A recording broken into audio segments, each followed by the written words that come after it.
This program features live coverage of an African safari and may include animal kills and carcasses. Viewer discretion is advised. What a perfect way to start our day. You can see the sun is coming up over the African bushveld. There is a little bit of cloud in the sky that's just started to move away, and it seems like it is going to be the most magnificent day today.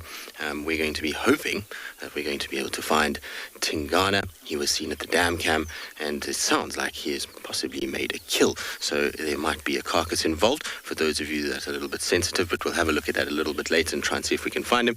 But it promises to be an extra special morning.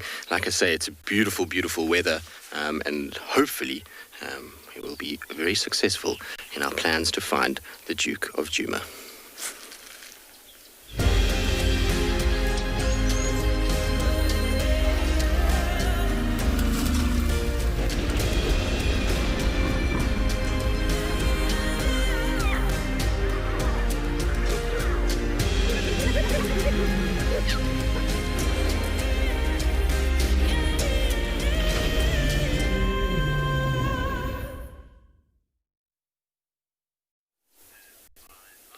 Well, just like that, as you can see, we've managed to magically put Tingana on screen. He's in a horrible little spot where there's really only one corridor that we can actually view him. Like I say, if those of you that are more sensitive, he has got an impala lamb carcass.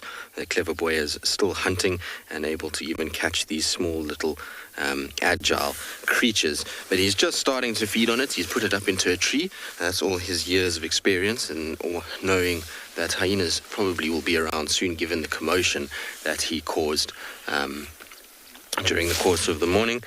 You'll see that he's kind of sitting and feeding, and for him, an impala carcass is going to be really, well, a snack in many respects. But before we start talking about him and what he's been up to and all of that, my name is Tristan. On camera, I have got Johan this morning, and it's wonderful to have you all on board here at Djuma. Hopefully, it's going to be a good day across Africa. Obviously, we have multiple locations, which is always very exciting. Now, remember that we are coming to you live from the African bush, and that means that we would like for you to talk to us. We would love to hear your questions and your comments, and you can do so using hashtag WildEarth. Also, remember that if you would like to be part of the Explorers program, which is filled with all kinds of interesting and epic experiences and all the kinds of amazing things, then remember that you can go to wildearth.tv/explorers, and you'll be able to join that. Right, now that that's all out the way, we can get on to the Duke and his kind of night that he had. So he appeared on the dam cam last night. Thank you to everybody that let us know. We have such an amazing community of people that are always so helpful when it comes to being able to find cats and things like that have been seen on the dam cam. But anyway, he arrived on the dam cam and he ended up sleeping there pretty much the whole night. He left at about 4 o'clock or 4:30 this morning and went straight onto quarantine, and as you can see has picked himself up a rather sizable impala lamb. So that is not a small impala lamb. That must have been one of the first ones that was born. So it's a really good chunk of flesh that he's got there that's going to be perfect for him to kind of chomp down on through the course of the day. If it had been a really small, tiny newborn baby, he would probably have gone through it pretty quickly. But in this instance, what you're going to find is that he's going to probably take most of the day to feed on this one, depending on how full he is. But what amazes me about him and the fact that he's able to bring down these fleet-footed lambs is that we know Tingana is aging, but I reckon this is all experience that he's managed to cause a bit of a stir in amongst the herd and panic them, and therefore kind of grab one, because the noise that was coming off quarantine and the running of impalas, it just seemed like it was like wild dogs were around in many respects. There was just impalas running in all directions. So I think what he did is he just ran in and created chaos and waited for a lamb to make a mistake and then grabbed it as it did, which is which is amazing. We don't give him credit. We always talk about how the fact that he's, the original sausage that always steals and generally thieves from all the other leopards. But actually, in order for him to survive, he's got to be able to find kills and carcasses and kill on his own accord fairly regularly, which this is perfect evidence of him doing that. But isn't it amazing how his camouflage kind of works? We often talk about leopards and we talk about how their rosettes kind of blend in with dappled light. And you can see this morning with the kind of dappledness of the tree, how if you drove in just the wrong place here and you didn't have this slight window through to where he is, you would never, ever, ever know that he's even here. He is so far off the road that it's impossible for us to have found him if we hadn't had the ability to follow tracks and off-road. And that's what makes, being in places like the Sabi Sands so special, is that we're able to follow and sit with cats like this, even when they're not on the road. It's part of the reason why we also have set game drive times, and that's to be able to give the animals some time to themselves during the day and obviously at night. It's why we're not driving 24 hours a day. It's to give these animals a chance to live their lives naturally and not have to worry about cars or anything like that. So we, have certain periods of the day that we're out. It just so happens that those periods are during the most active times, and most of our animals are very habituated, but still, ethically, it's always a good thing just to let an animal have its own time and its own space to be able to live its life however it would like to. I was thinking also just along the lines of kind of when he was sitting at the pan, so I was looking at some of the footage of him. He curled up right in a little bush, and it was so reminiscent of Hosana. So for those of you that haven't met Hosana or didn't know Hosana, Hosana is one of his offspring with Karula. It was her last litter that she had, so he's a younger brother essentially of Thandi. And Hosana used to, at one point, just sit at that pan day in and day out. Every night you'd kind of find this little ball of leopard spots sitting in front of Weyatela and just taking it easy. And then he'd kind of drift off and do his hunting and do all of his other things and then come back to that pan. And sometimes he would spend, 5-6 days just hanging around this pan. And when I saw the footage of Tingana last night, just kind of curled up there, it was so reminiscent of Hosana and what he used to get up to. And it was just in many ways, it was kind of bittersweet. It was cool to see it, and it brings back so many great memories. But on the other hand, it's sad a little bit in a way, because, well, we don't see Hosana anymore, and it was such a great time when we had him there for so long. Okay, well, we'll sit with Tinky for quite a while. It's going to be interesting to see what he gets up to, if he kind of feeds. I might try and reposition and see if we can get a slightly kind of better view than where we are right now. In the meantime, though, let's send you off to Tswalu and Carl. So say good morning.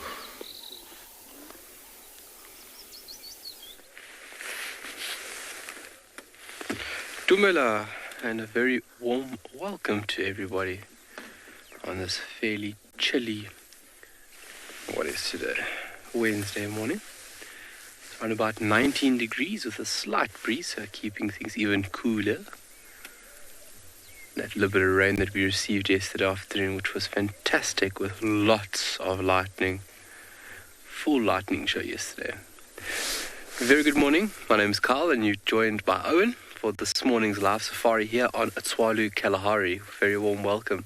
We're just enjoying this beautiful scene playing out here in front of us, obviously with the clouds and with the reflection of the water. It's just fantastic. If I can give us a nice little full scope there of what are we enjoying.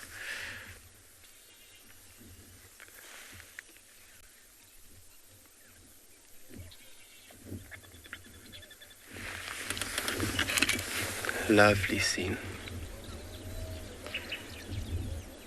We are going to be continuing the cheetah hunt this morning, or cheetah search, if you said that. And during that time, if you guys want to communicate with us, please do not hesitate. Hashtag Wild Earth, or just at FC.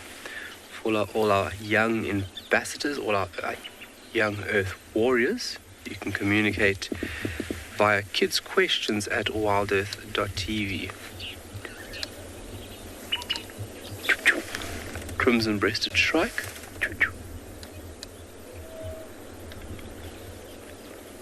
So we've come about 3 kilometers south of the camp, and we've ended up here, which we'll do a little walkabout just to see for any tracks, and then we'll push on.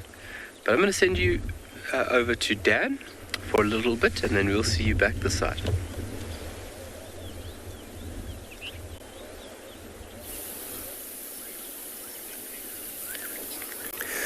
Good morning, everybody, and welcome to And Beyond Ngala. What we have here is quite a curious little hippo. We've kind of come up to this watering hole, trying to see what's come down during the evening, and this hippo's made its way all the way towards us to try and investigate and see what's happening around here. I spent a bit of time looking at some birds on the banks as well, but yeah, it doesn't seem like there's too much going on here for now. But good morning, everybody. My name's Daniel Fisher, and here on the camera we've got BK this morning. And my plan. So I know 2 days ago we were watching that elephant who was in labor. I'm going to be hanging around this watering hole. It's quite close to where she was. And I'm really hoping to see if we can't find her, or maybe a brand new baby that's around. So, I mean, the things that we're looking for, it was a herd of 4 of them.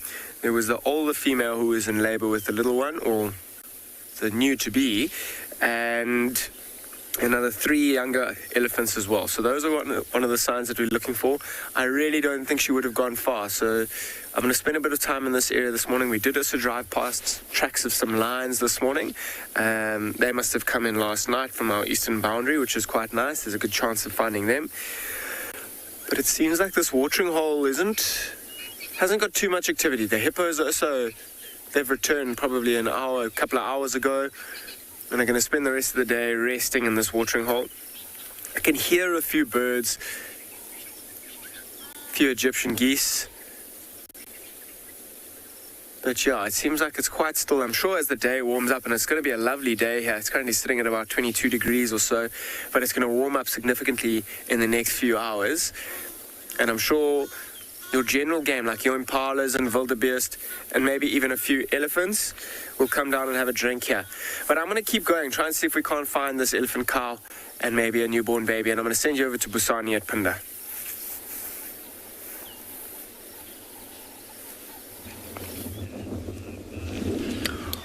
Welcome to Pinda and Beyond. We just found the journey of giraffe. Carry on. We just found some giraffe, and we are watching them from the distance. You can just see them walking toward that tree line at the distance. And if you look a little bit further than that, you'll see there's a couple of them at the background. Hello, everyone. My name is Busani, and behind the camera we've got Glenn. And it seems like the giraffe that are busy walking away, they're going to walk and try to join the other group over there, or another journey of giraffe. So it's really nice to see them out in the open here. You don't really expect to see the giraffe in this kind of environment because the trees are much shorter and there's not a lot of trees around here.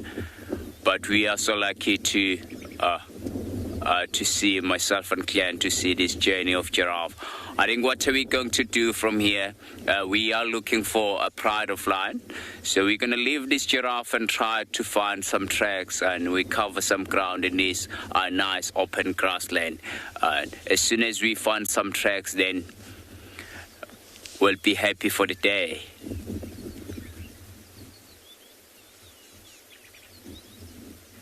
You can just see them there at the back as well. You can just see them, the color of the giraffe does stand out very well. And you see the back of their head and around the ears as well. They're quite white. That's a giveaway position of them. I think there's quite a few of giraffe around here. You can just see the one at the back. It looks like that's a male that's busy trailing the females behind. And there's some baby ones among those trees there as well, with another journey of giraffe. So probably where they're going, they will end up into the nice water hole later on when the sun starts to warm up a lot. So I think we're going to leave this giraffe and try to find ourselves some lions.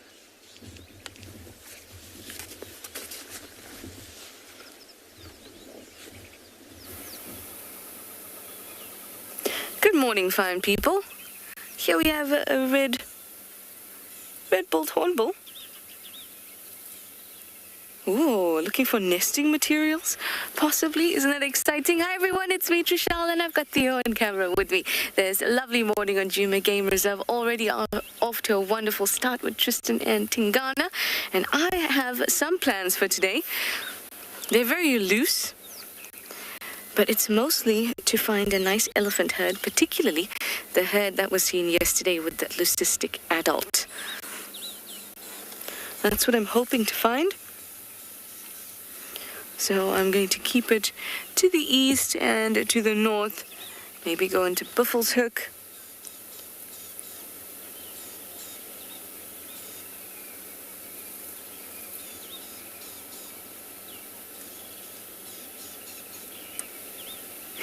So entertaining to watch these guys. I think that it's looking for some nesting materials, or there is something tasty in the form of a bug that we can't quite see. And considering how vigorously it's shaking that branch, I think food might be the matter here.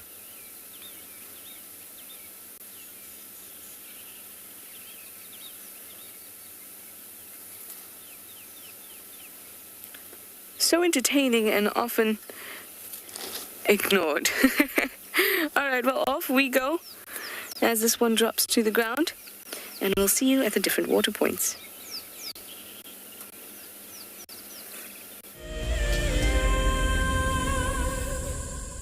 Wild Earth is launching our brand new Explorer program with an opportunity to win a very special Wild Earth expedition. The lucky winner will get a behind-the-scenes Wild Earth experience at the magnificent and beyond Ngala Tainted Safari Camp. The prize includes a 3-night stay for you and a friend with a chance to sleep out in the unique Ngala treehouse. Become a Wild Earth Explorer and stand a chance to win this and many other prizes. Terms and conditions apply. Oh, it's going to be in trouble now. Oh, this is unbelievable stuff. Here comes a hippo in too. Go, Impala. There's a hippo coming in. I can't believe what we're seeing here. This is what we normally see in East Africa. It's all over. Hippo leaping at the crocodile now. Everything's gone underwater. Expect the unexpected here on Wild Earth daily. An ever-increasing part of the global population is losing its connection with nature. Wild Earth is here to reduce people's stress and anxiety, allowing you to escape into nature even just for a few hours a day. However, Wild Earth is expensive to run, and we need help from you to keep this ship going. Wild Earth Explorers gives you the opportunity to be a part of a program that supports the sharing of nature with the world.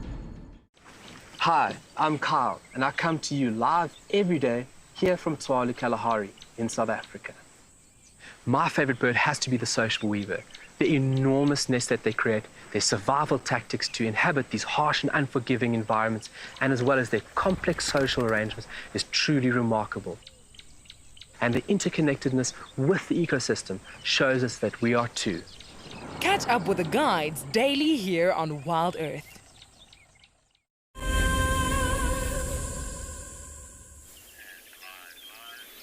Well, as you can see, we're still with Tingana. We haven't changed position just yet because, well, it's tricky. It's not an easy place that he's in at all. There's, from the base of that tree is a big steep drainage line.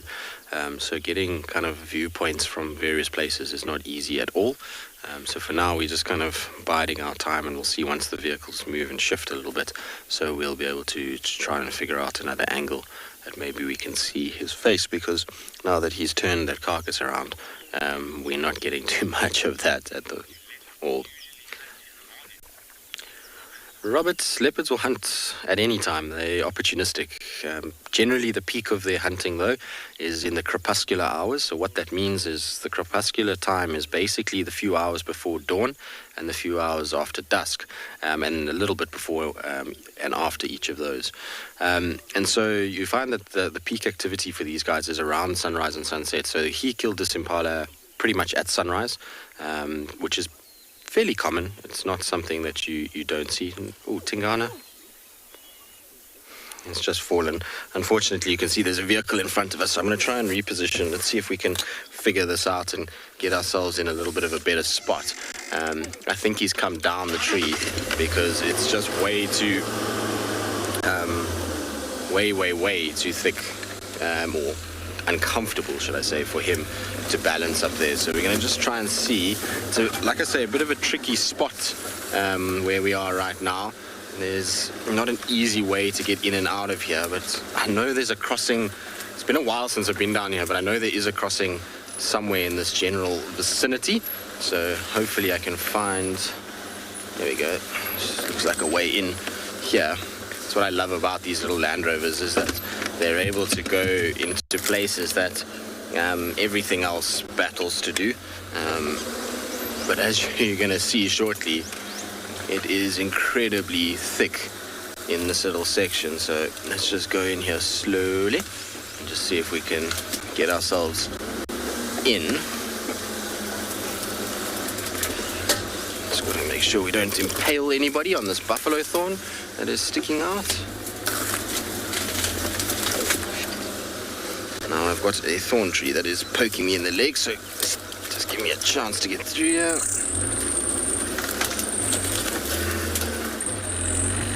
Okay, there he is there.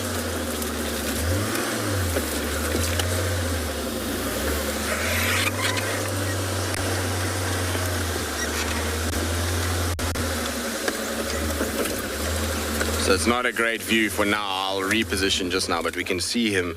He's just on top here in the shade. He tumbled out of the tree, actually. Tingana, that was not very graceful at all.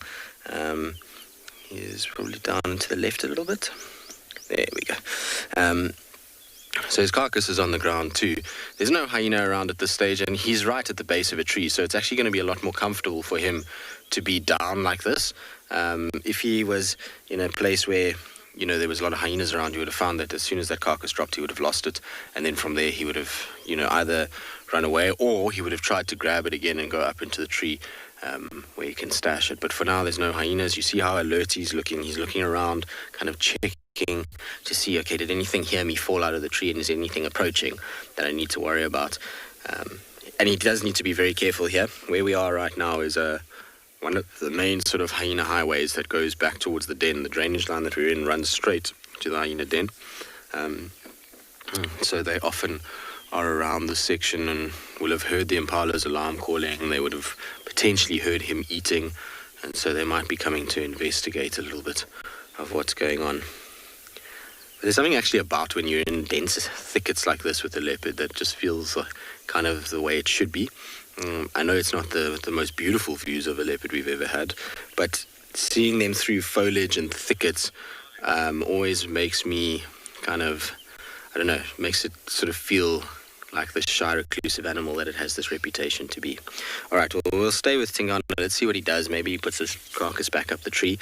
In the meantime, let's send you across to Trish, who's looking at beautiful birds.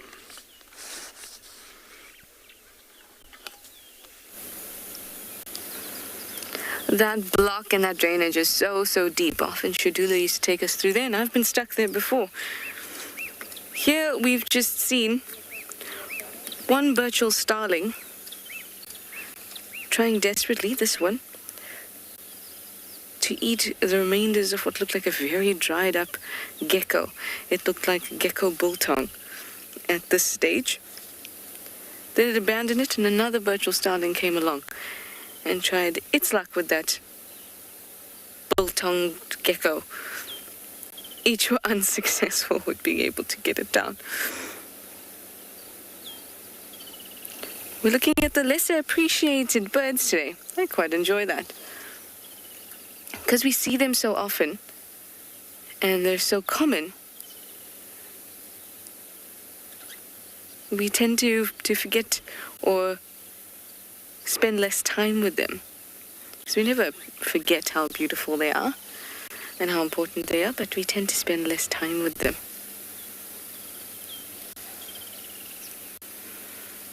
They'd be spending the morning looking for some insects, but they'll take things like geckos as well.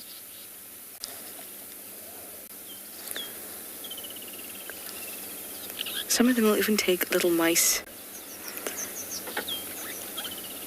and other small vertebrates.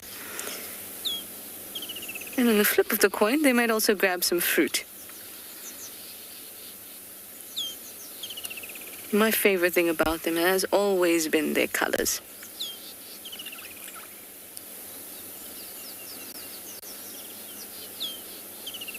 And the shape. I like the general shape of a starling.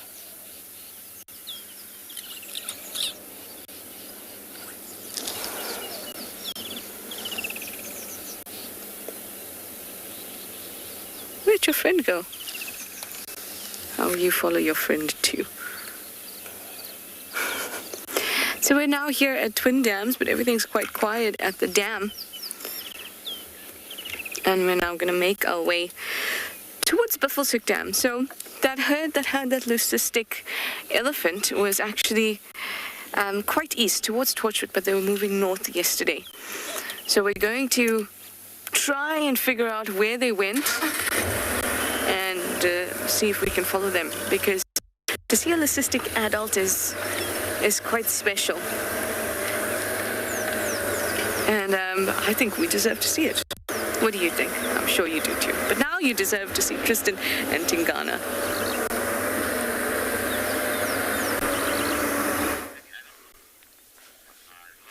I think so too, Trish, and I think Trish deserves it probably more than most. She's been kind of pining to see a nice herd of Ellies the last few days, and apparently that herd that Ellie is in is a monstrous herd. The guys were saying that there's about 75 elephants in that particular herd with this leucistic adult, which is interesting because most leucistic elephants that we see, those kind of pink or patchy colored elephants, are generally very small babies. You seldom see them as adults, so really, really cool if Trish will be able to find it. I'm sure it must be somewhere there, and we'll be able to kind of pick it up, and I'm sure she'll be super happy to see it. I've been fortunate in my time to have seen a number of different leucistic elephants, and it's quite interesting with them. Unlike leucism in let's say the lions, where the entire body is a certain coloration, elephants become super patchy, so and super variable. So you'll find that you have some little ones that are pink all the way through, and then you'll get others that are completely normal coloration, but their eyes are a different color, or you'll get some that have blotches on them. So it's really kind of variable within them. It's not as sort of standardized, as, if you want to call it that, as something like the white lions. But interestingly enough, there was an elephant that we used to see in the southern part of the Sabi Sands, and I'm hoping that one day we'll get to see it here at Djuma. It is the most incredible elephant. It has got the most blue, well, when I say blue, sapphire blue eyes. It looks a little bit weird at first, and you don't really notice it, because often elephants with their long eyelashes and the shape of their head, it shadows their eyes a little bit. But if you can get it in the right way, and you get the right light, it has these unbelievable eyes.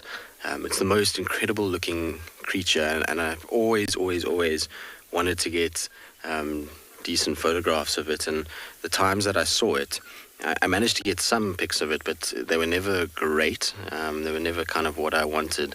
It was always early. It was in the early days before I kind of had a lot of the stuff that would allow me to get a fairly decent picture out of it. But that elephant is absolutely beautiful. I know there's quite a few photos that have been posted online of that Ellie from the various different camps. So hopefully one of you delightful people will be able to find a photo somewhere and post it up on the social media platforms that we use for others to be able to see. Amazing. Now, as talking about beautiful eyes, we've got somewhat of a good spot here. I mean, there's a lot of vegetation in front, and if he goes to sleep, it's not going to be ideal, but there's this just perfect gap where his eye is just hitting every now and then. And like I said earlier, there's something about seeing a leopard behind vegetation that just lends to their entire persona as these individuals that like to be kind of in the thickets and hiding, which we know is not really the case here. We're super fortunate that our leopards don't hide from us for the most part. I mean, some days we feel like they do, but for the most part we're pretty lucky in that we don't have to worry too much. But generally across the sort of world where they occur, this would be kind of a sighting that would blow people's minds, because leopards typically would be in thickets like this and trying to just kind of hide a little bit and avoid detection. Their entire life is based off being an ambush predator, and so when they are seen, it almost goes counterintuitive to their entire nature as an animal that's supposed to be hidden and not seen. We see it when they get shouted at by prey animals, that they like to trot and try and get in behind something until everybody leaves them alone.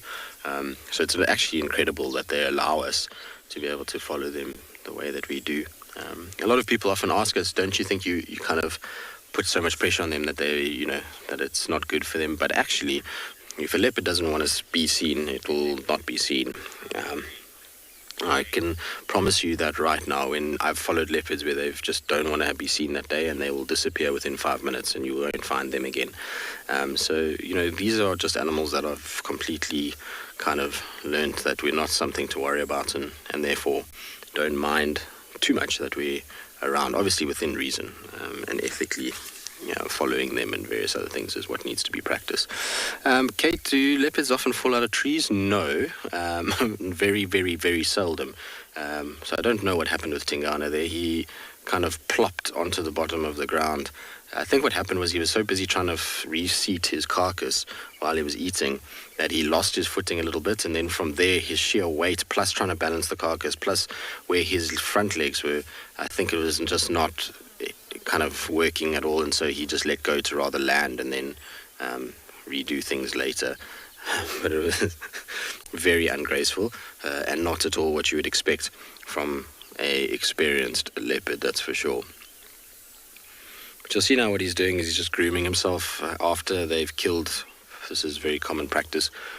They are getting rid of all the blood that is all over them. A leopard is a meticulous creature when it comes to being clean. They groom themselves regularly and heavily, and they don't like their fur being matted and sticky with blood. Sometimes you'll see them with a little bit of blood under the chin area, because that's quite a difficult place for them to clean, particularly just under the muzzle. But for the most part, paws, around the nose, whisker area, ears, those areas get really thoroughly cleaned and made to be pristine, and they need to be that way because obviously all of those areas are where the sensory organs are, and so if they're gunked up and full of stuff, it's not ideal.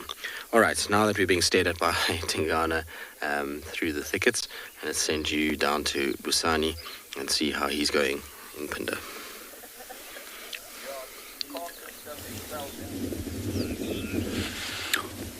I have found the pride of lion that I was looking for. And you can just see there's 3 young male calves or sawadat in front of us. And there's mom at the back. So there's only one lioness with these 3 sawadat. So probably the rest of the pride are not very far away from here. But she's been spending a lot of time away from the rest of the pride. So there are 2 big females that are missing in this pride and 2 calves.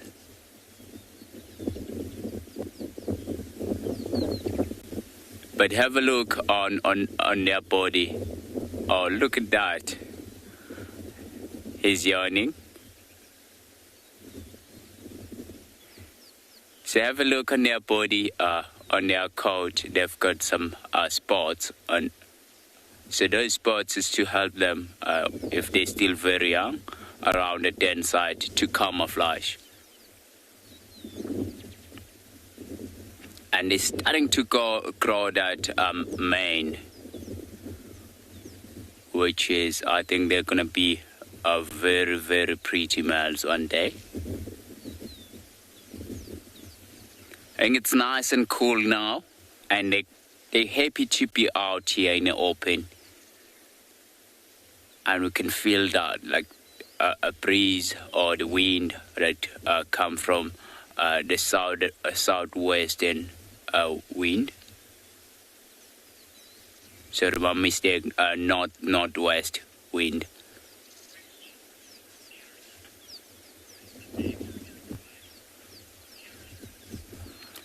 So Carol, so the name of this pride, we call them Bayala pride. So where they spend a lot of time in Pinda private and beyond, they spend a lot of time in the area which is known as Bayala. So they do move around sometimes, like into Pinda south. At the moment, they are in the middle of their territory. Have a look, one male is walking toward mom. Look at the size of those paws. That's so big. He's gonna probably go and greet mom. Look at that. Oh, lying on top. Lying next to mom. So the other two will then shortly go and follow that brother and go and lie next to mom as well. Can just see mom. She's aware of something. She keep on scanning around and perhaps looking for any opportunity to hunt. Another big yawn. So she might as well stand up just now.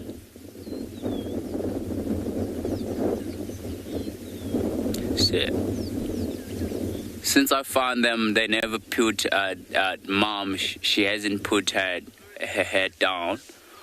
So she's busy looking around and looking for opportunity to hunt. So she's lying here on a hillside where she can spot a prey species from far away and try to stalk. Look at that, she's grooming a son. Oh, she's up. There we go.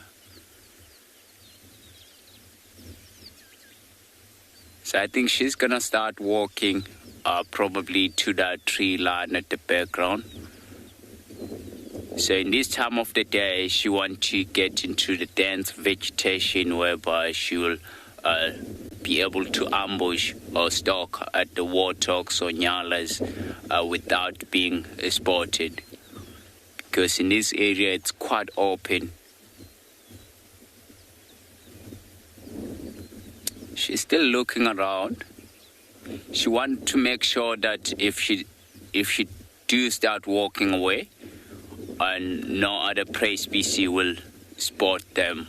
Because if the prey species does see them, and it will let all other animals in the area that there is a predator, and the chances of her killing something or catching something are very slim, because all the animals in the area, they will be aware that there is a predator in the area. Look at that.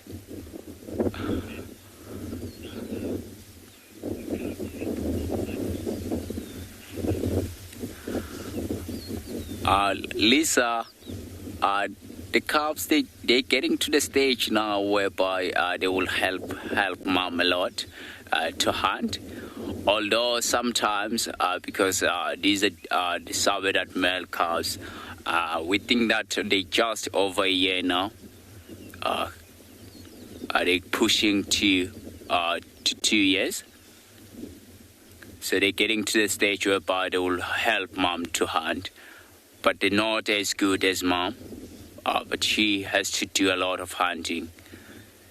So if something could happen to mom, the chances of these calves be surviving are going to be very slim, unless if they come across with a dead animal, then they'll feed on it. So I think we're going to stick with these lions and see what they're doing. we're going to take you to giraffes. We're going to see some giraffes. Welcome back to And Beyond Ngala. Now, I'm currently still in the search for an elephant cow and maybe a brand new calf, and managed to bump into these beautiful giraffe that are currently feeding on a smaller tamboti tree. You can see this giraffe really having the advantage of being able to get right to the top of the tree where not many other animals would be able to get to. And if you look very carefully on the right-hand side of that picture, you can see another giraffe in the distance, or at the back of the tree. Have a look at this female as well. She's putting her head right into the tree to try and get to those untouched leaves. Interestingly about that tree, it's got a milky latex on the inside of the leaves. Look at that giraffe as well, staring. So that's quite interesting. I mean, where we are now, we've been following some lion tracks for a while, and this is also the last time we saw that elephant cow is in this area where we are right now. And if a giraffe were to see a predator, I mean, a lion would be the biggest predator towards fully grown giraffe, like this. And if she did see something that she wasn't comfortable with, she would stare. They've got incredibly good eyesight, and with that long neck, a really good vantage point as well. She's kind of lost interest with whatever she was staring at, so I wonder if it wasn't too serious. You see how she's kind of like looking around though, making sure that there isn't any lions around, although there are tracks which I'm sure were from last night or early this morning on the road where I'm standing now. And just with the relaxed behavior of these giraffe, I don't know if they're so close. I might have to keep going and look for the lions. And while we keep going, keep a real good lookout for that elephant. I mean, these giraffe, we were with the Birmingham Pride yesterday, and there were 11 of them and 18 in total in the Pride. And a giraffe like this will last them a couple of days. It'll be an ideal target. And they'll try and chase these giraffe into a thicker area where there's lots of bushes, kind of try and trip them up if they can. I mean, a giraffe's best defense is its kick with those big legs of it. Let's see if we can't move back a little bit and put these giraffe back into focus. Oof, as I moved back, the one came into focus around that tree, so I'll go back there. BK, sorry. Happy there? Look at that tongue. Cleaning its nose. You'll often see that tongue almost working like a hand as well, like gripping around leaves and stripping them right off. It's amazing. There's a little bit of hide and seek at it. That one just kind of popped around that tree. That is the tree where the first one that we saw was feeding on as well. Have a look at those ears, always moving, listening, but relying mostly on their eyesight to see danger. I'm going to send you somewhere else while I keep looking for these lions and that elephant cow.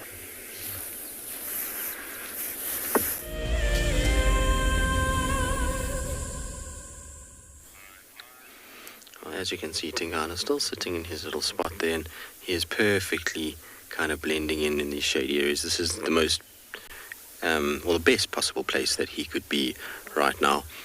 It's leopard heaven in here with all the grass and trees and just generally quite thick and dense and perfectly suited to hiding a kill.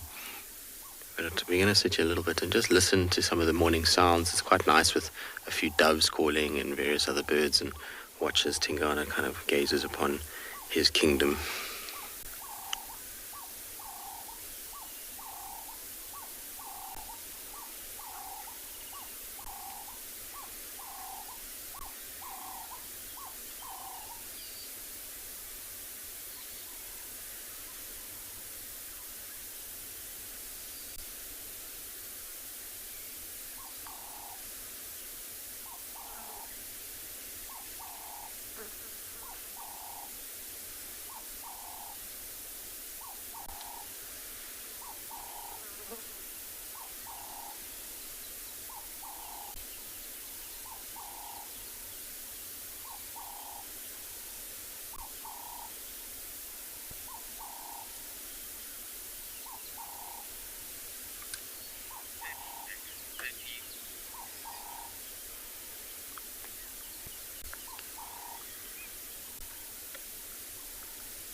Sometimes it's just nice to sit here and enjoy the kind of sounds of the bush while you stare at something that has so much beauty, that's for sure. All right, well, we'll keep sitting with him.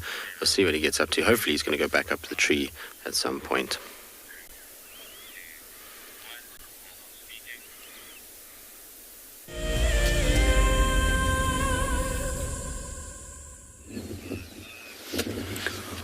We are still sitting with these loudness and 3 sabedat. And the sabedat males, they have joined mom, just lying next to mom. And since we've been with their mom, she hasn't put her head down, which is a good thing. She's still looking around at the distance for any opportunity for her to hunt. You can just see she's changing. And she's now focusing on something. She's changing her head side to side. And she's focusing with her ears forward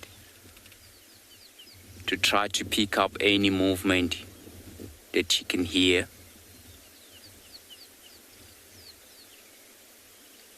So in this area, and this time of the day, the good chances of her finding or making a kill, it's when she spotted warthogs from far away.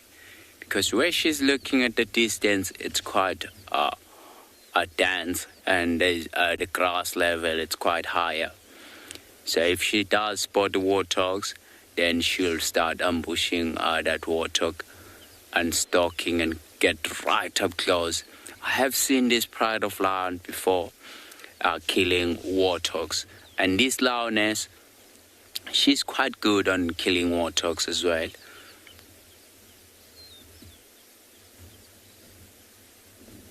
I'm so lucky to get to spend some time with this loudness mostly, and she's quite a well-known hunting warthogs. And if we have to see her hunting warthogs,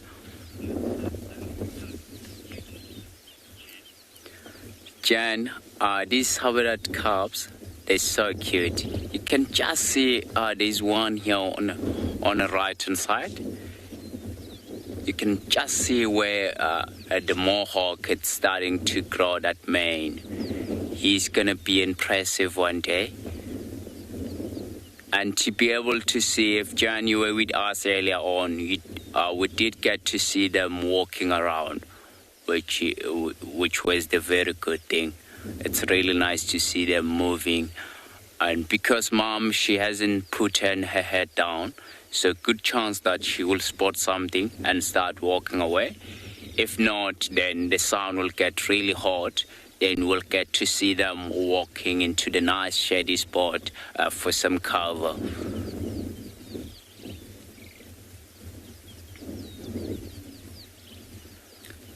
Oh, just see that the one cub just sit up now. Probably he might have had something, or even a wind. You see now mom, she's got her eyes closed. She's also looking around now. And the cub at the back, she's look like she's quite aware of something.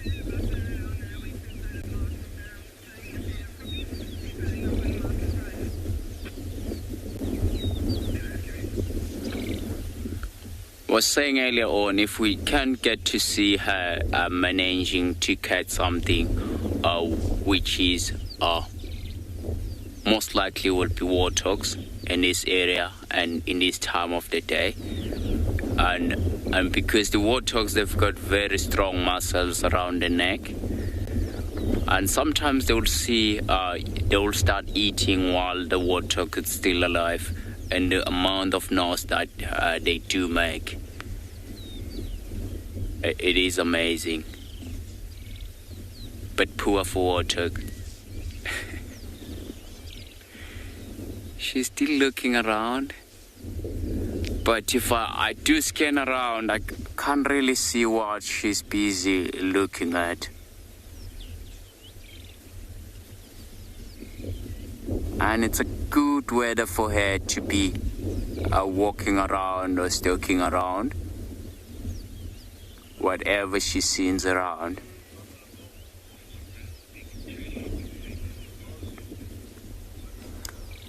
So I think we're gonna spend some time with this lion. And we're gonna take you to Trish with some hippos.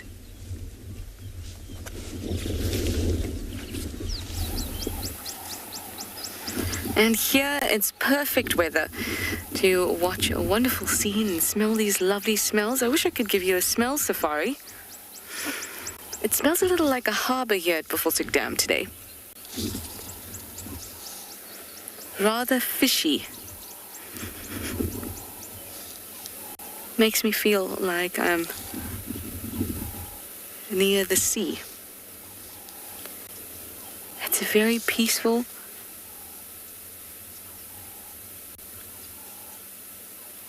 we have all the usual birds around and our hippos.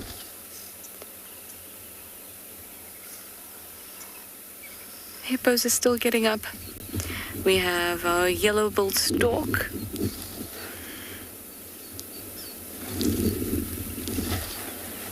Our saddle-billed stork is nowhere to be seen, though.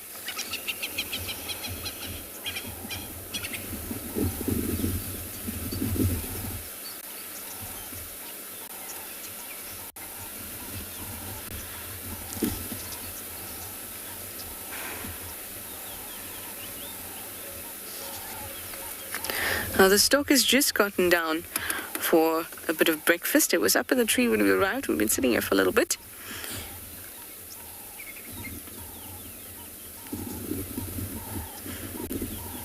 So maybe it'll be particularly hungry and everything would have been unaware that it has woken up in the water. And maybe we'll get a hunt.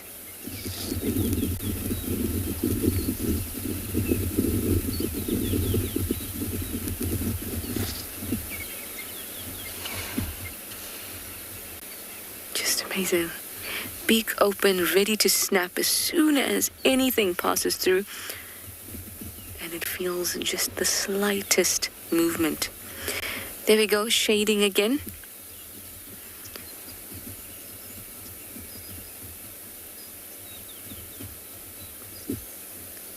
Putting that beak, the wing out is to assist it in being able to see properly. So it sticks the wing out in the direction of movement. And that shades the head area.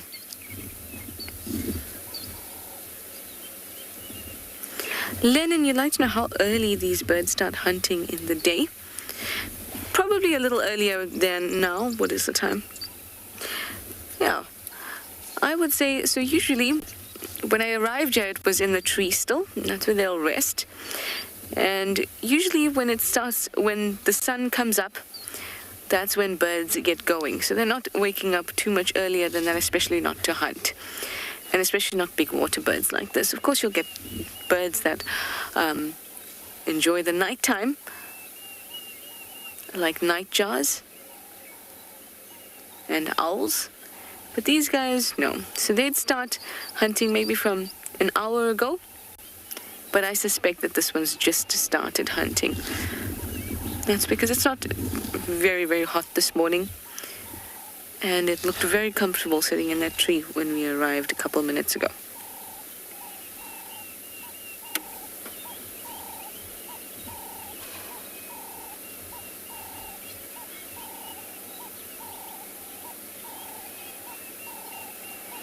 And Linda, you say you love storks and the way they fish. So do I. In fact, they almost look a bit like they're stalkers. The way they have their beaks open and they move so slowly, like I'm watching you, and then snap.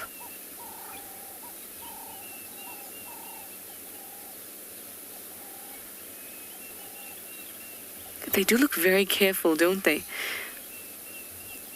It's beautiful. It looks so much like a dance. I've said that to you before, especially when it puts its wing out.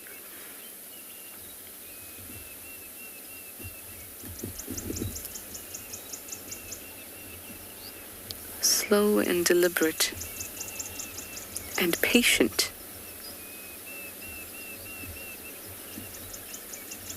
Not successful on this side.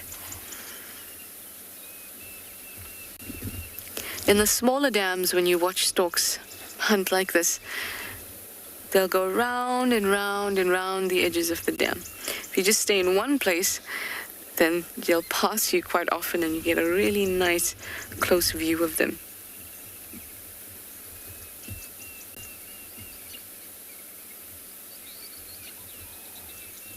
Look at those legs, perfectly poised, like a ballerina.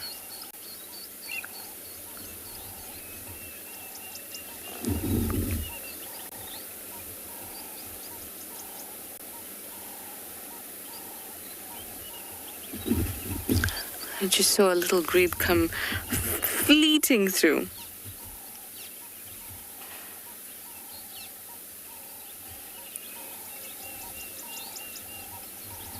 Lisa, you said or you're asking if I see infanticide in these storks because it's common in white storks. I can't say so for these ones. For these ones, the nest is built by both the male and the female. Both sexes incubate eggs.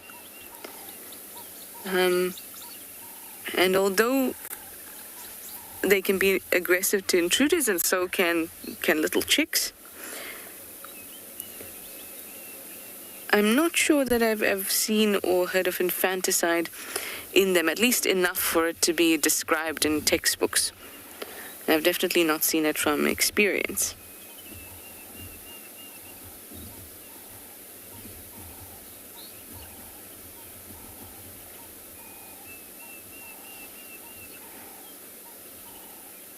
They do have a problem with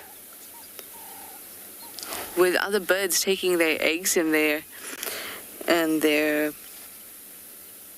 chicks, especially big predatory birds, and of course them being a water bird, the big predatory bird that would be around their environment would be a fish eagle.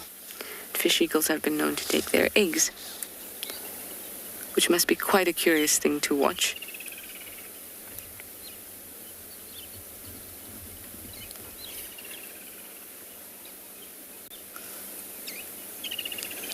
But I have not known of infanticide in yellow bull storks.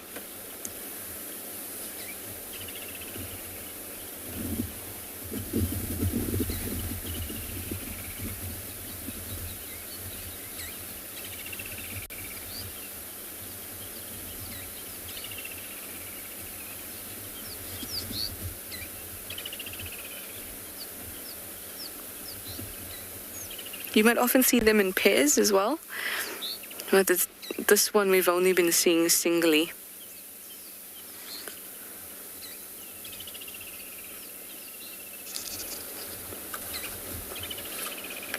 And they are monogamous.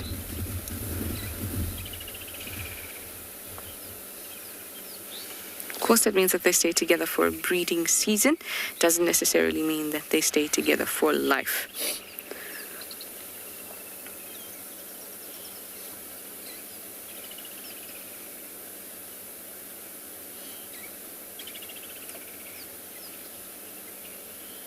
Oh, the reflection of the sunlight in the water on it is just beautiful.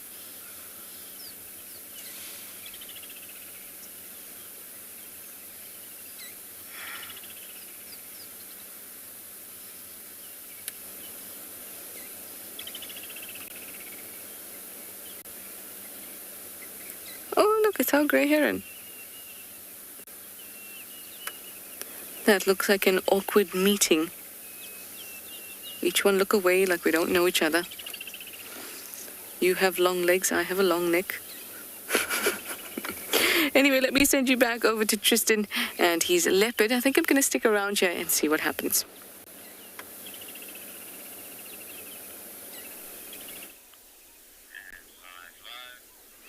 Well, while the storks give each other side-eye, as you can see, Tingana, well, he's just taking it easy. He's just repositioned himself into a little bit of a thicker spot that's tough for us to see. You can see how he blends in there. It's really not easy being able to pick him up until you kind of get a little bit closer and you can just make out those spots.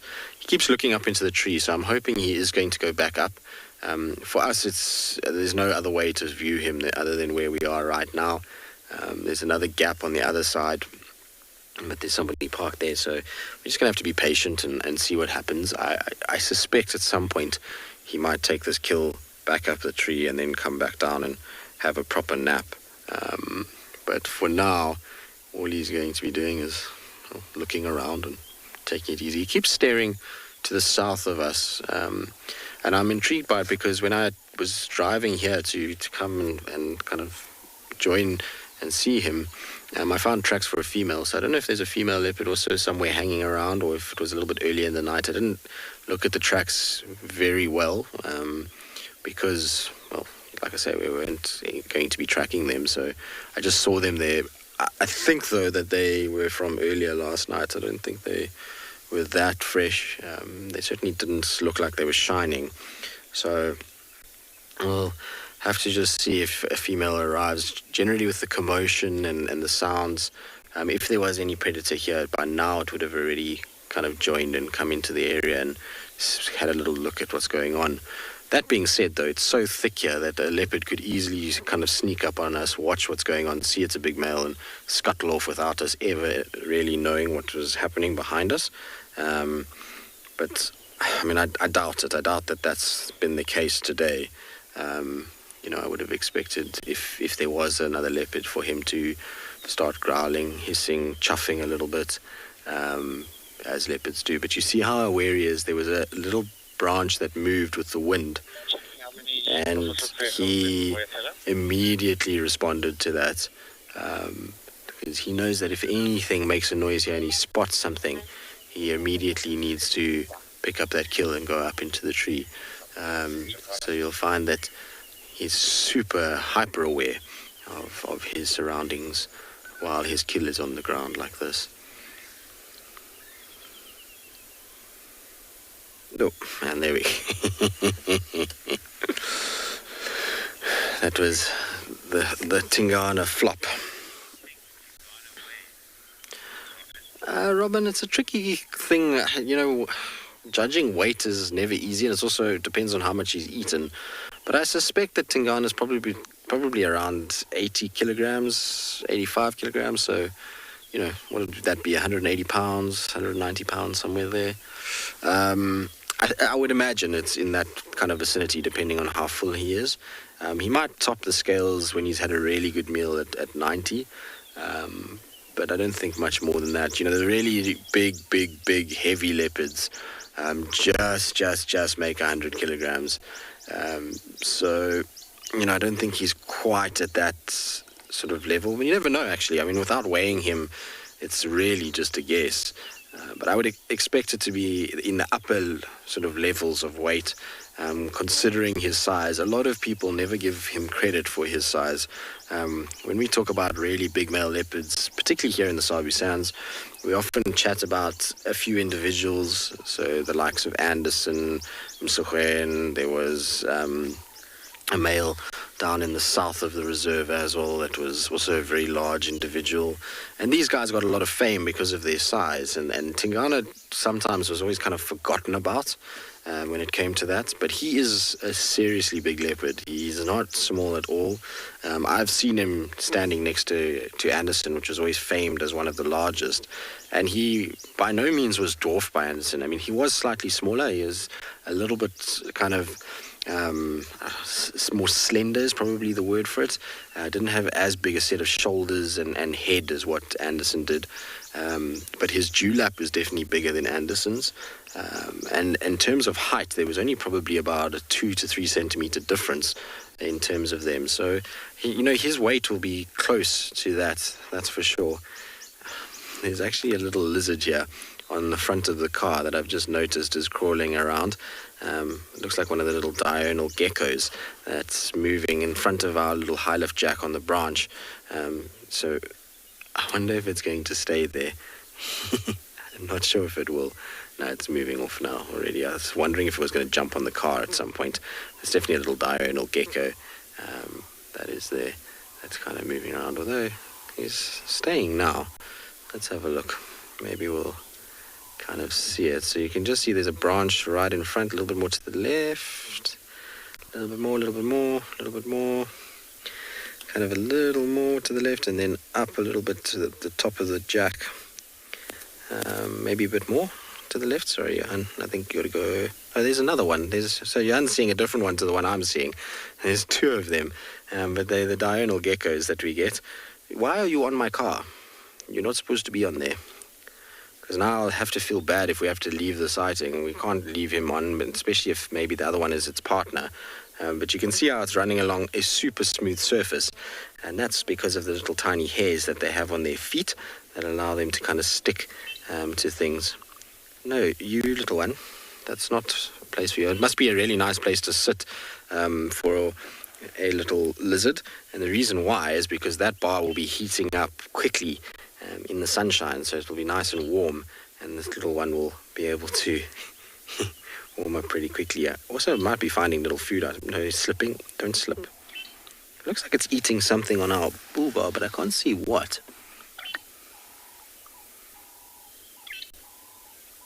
What are you up to?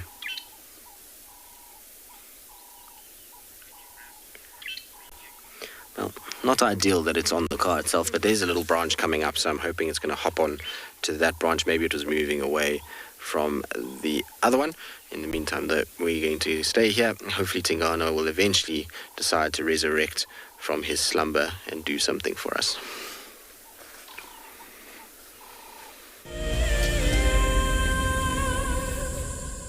Have you been watching Wild Earth and dreamt of being right there on safari with one of the guides? Well, now you can. Wild Earth is offering you a chance to buy a ticket to dream.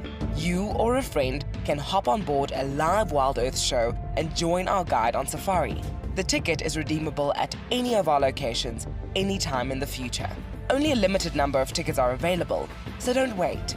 Get your ticket now and start dreaming. Terms and conditions apply. My name is Ross, and I'm a field guide at and beyond Pinde Private Game Reserve. I love getting questions from guests on Wild Earth because I love sharing and learning information about nature with new people, and it also makes me feel like you're all joining me in real life. If you want to ask a question on Wild Earth, then you need to register on our website. Once registered, go to our live safari page and submit your question below our live feed. Welcome to my car. This is Wendy, and she's my favorite. She would love to have your name engraved on her so you can be with her every single time she goes on a safari here in Djuma. If you become a Wild Earth Explorer, you will have the opportunity to buy an engraved tag which we will attach to her. We will make sure to send you a digital picture to show you exactly where you are sitting on her. You will have front row seat in every single sighting.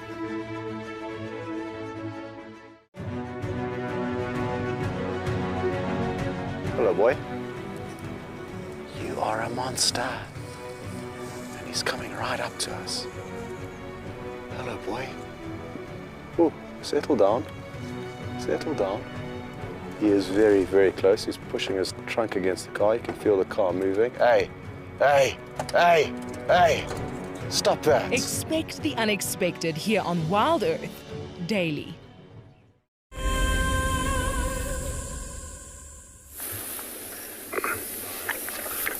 Good morning, everybody, and welcome back to and beyond Ngala. And what we've managed to find here is, well, what's in picture at the moment is one of the Ross males, the bigger dark-maned Ross male, currently just sitting in the shade. And as we move a little bit to the left, you'll see there are quite a lot of members of the Birmingham Pride that we've managed to find as well. And you see a few of them are sitting in the shade, kind of relaxing. Look at the one at the back. You see how its head's moving. I'm waiting, and you see how there's something in its mouth as well. That looks like the leg of a wildebeest that they must have caught last night. I mean, remember last night we watched them hunting and moving through the open areas. They were looking very hungry as well. And it seems that they have managed to catch something. I'm sure these two males either caught up with them before they did catch us, or maybe even heard this wildebeest dying and came through, and I'm sure they actually had most of the carcass. I mean, there's just bones that are left, and with so many lions, it won't take a long time for them to finish a wildebeest carcass. I'm sure there are actually a few more in the bushes around, maybe also licking and cleaning one or two legs, or maybe even the skull. And this might have been a few hours ago, and it's done already. And I just want to show you as well just how close. There is a herd of wildebeest that's right next to us here as well. So just on the other side of the vehicle, can you see those wildebeest there? They are keeping a real close eye on these lions, and you'll see them occasionally, or we've been listening to them rather, making these alarm calls, and the lions are actually quite undisturbed by them. And the reason for that is, with the wildebeest seeing these lions, the advantage of getting close and stalking to the wildebeest is completely gone. And that's what the lions will rely on, really, is that ambush style of hunting to catch them. I'm sure they relied on that to catch this wildebeest, or maybe some very clever strategy relying on lots of lions going into certain areas and then chasing the herd into a line that's lying in wait, waiting for them to run in. I mean, you see that one at the back, it's kind of like chewing it, trying to get as much meat as they can off of it. Boo, you love this pride. I mean, everybody who works at Ngala absolutely love them as well, and everybody who visits Ngala as well gets to really know these animals, and they really are special, and watching them grow and develop is super lucky. And I feel like even you guys at home sitting in your seats are incredibly fortunate to be watching this pride develop, and almost getting to watch and follow and track it every single day and understand their movements is super unique and super special. They've moved quite far from where they were last night, and I'm sure in the chase or in the hunt for food, it brought them all the way over here. I'm sure they might have even tried several times last night. We watched them miss an impala lamb last night, which definitely wouldn't have lasted very long and definitely wouldn't have been sufficient to feed everyone here. Look at this male here. He's already just absorbing the sunlight. I'm sure he might even move at some point. It's starting to warm up, maybe into the shade. Still keeping a real good lookout and an ear out as well.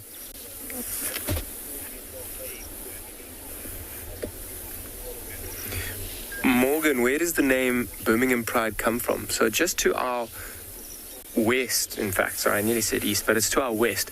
There is a property that many years ago was still named Birmingham, but these lions were first seen coming in from that side. So we named them the Birmingham Pride after the property that they were born on and after the property that they came from.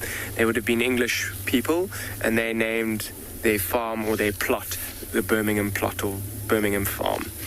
So that's where they've come from, and that's how they've got their name, the Birmingham Pride.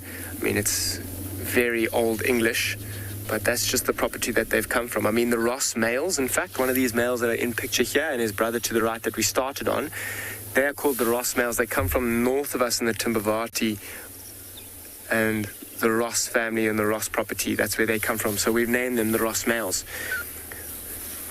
Well, that's what they are named. We didn't name them, in fact. But yeah, so we don't really name the animals. We're just trying to identify them, and it makes it a bit easier for us.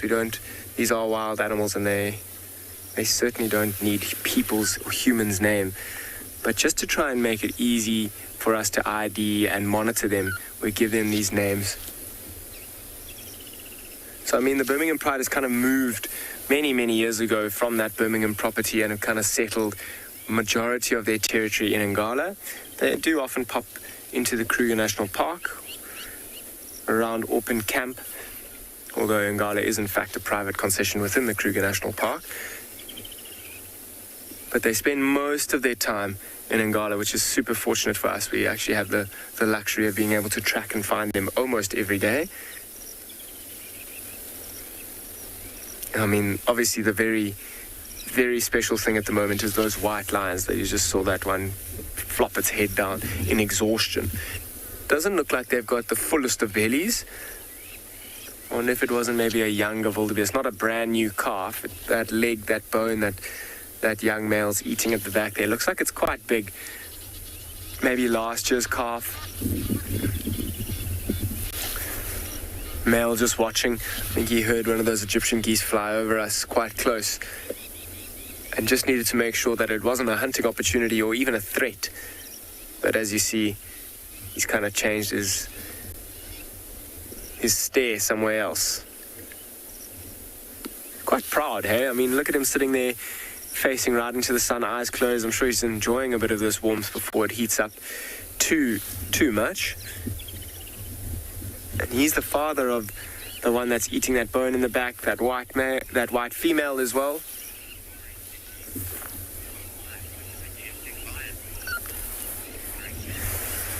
Safari Kitty, what a majestic lion. He's kind of showing off. I think he knows just how majestic he is, and he's sitting there almost in that kind of sphinx pose, loving the attention, I'm sure, but incredibly majestic and incredibly proud as well. And they've done super well to father as many cubs as they have.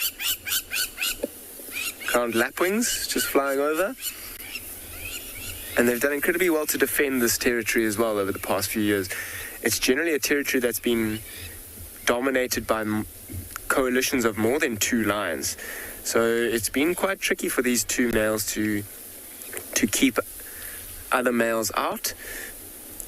And the reason that it's or one of the bigger reasons that there's often more males that are in charge of this pride is that it is prime lion territory, and it's a large territory as well. And the more lions you have, the easier it is to kind of patrol and get numbers out and make sure that there aren't other lions sneaking in around you. So, I mean, this male here, he does feed with the pride, but he often spends a lot of time away from the pride, even hunting for himself, or the 2 males together hunting for themselves. One of the biggest jobs, I don't know if you can hear that crunching on the bone. One of the biggest jobs that these males have is to actually protect their cubs, and the best job that they can do is to patrol the territories and make sure that other lions aren't coming in, and that'll ensure the safety of their cubs until they get to an old enough age that either the females are ready to mate or the males are actually old enough to move out on their own. Look at that one male, fast asleep already. He's had a little bit of a meal, very content, lots of water around, safe. He's got the pride. No other males have come in through the evening. So everyone's safe, including him, for now, and just taking advantage of the shade. I'm sure they're going to spend the majority of the day sleeping around here. And maybe again this evening. I mean, none of them are seeming over full. I'm sure this evening again they will get up and move around and maybe look for some more food.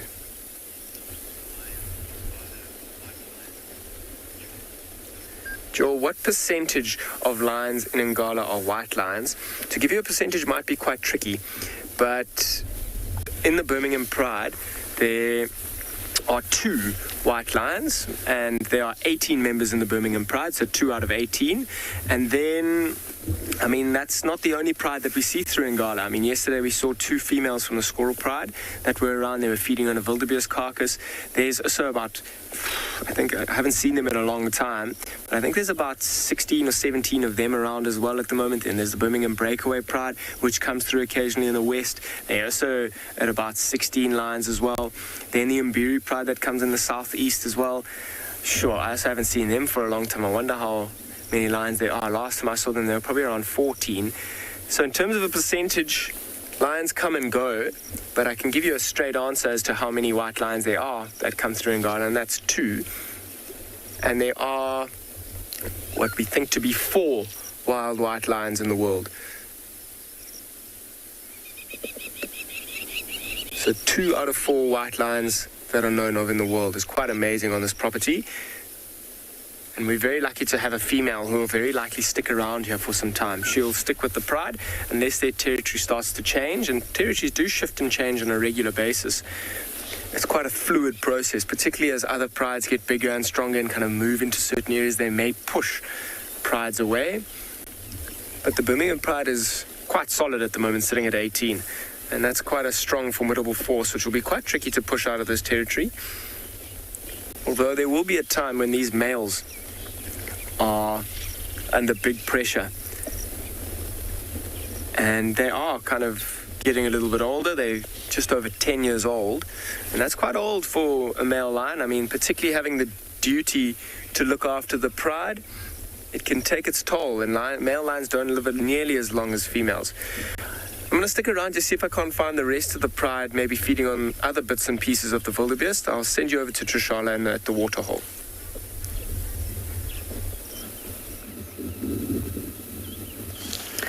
We were hanging around here hoping that we'd see something special.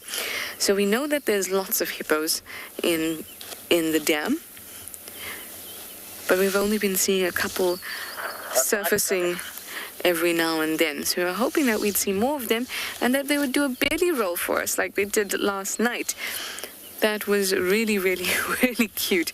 One of the adults just rolled onto their back and popped their belly out, and all four legs just popped out. And just saw floating legs. It was quite strange and cute at the same time. So we've just been enjoying the peaceful moment here, hoping that the hippos would do it for us again.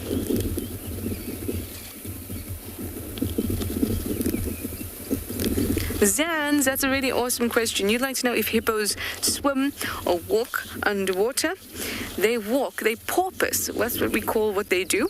So they'll walk along the bottom of a riverbed or even in a dam like this, and then they'll kind of push themselves off. You know how you would push yourself off the walls of a pool when you reach the next side? That's what they do. They push themselves off the bottom and then come up again, float for a little bit, and then gradually come down. Because regardless of their size, you may think that they have a lot of fat that's going to keep them afloat. But in fact, it's not the case. So they porpoise. Anyway, Tristan has the best luck this morning. There's some wild dogs with him. Go over and have a look. I'm here. People are press the gate. I was gonna go in there, but you can go. I'll just hang back in Juma. Go and rotate. All right, copy. Whichever stations want to join me, just come join me. They're at the little can drinking at the moment. Well, as you guys can see, we're having a cracker morning. There's wild dogs that are busy eating. It looks like it's the Ottawa Pack. There's a dog here that's got a very, very bad leg that's limping on 3 legs. It looks like the foot is broken. I think it's part of the Ottawa Pack. I haven't seen enough of them to know properly just yet. Unfortunately, we're at Sydney's Dam, and here can be a bit tricky when it comes to signal. So I'm going to just try and quickly reposition ourselves and see if we can get the rest of the pack. This is just 3 at the back. The rest of the pack has just gone around the corner. You can see they've got some sort of a carcass there. It looks like the ears of a scrub hare that they've got at the moment. They seemingly have caught themselves a scrub hare, which is not really a great meal for wild dogs, but it is, a meal nonetheless. And you can see them kind of moving northwards at the moment. Going to try and see if we can just go up the slope a little bit. There's also a car that wants to kind of join where we are, so we'll just try and kind of move around quickly and just see if we can't see them from up on the top of the ridge. Like I say, just bear with us. If we lose signal, we should get it back again pretty quickly.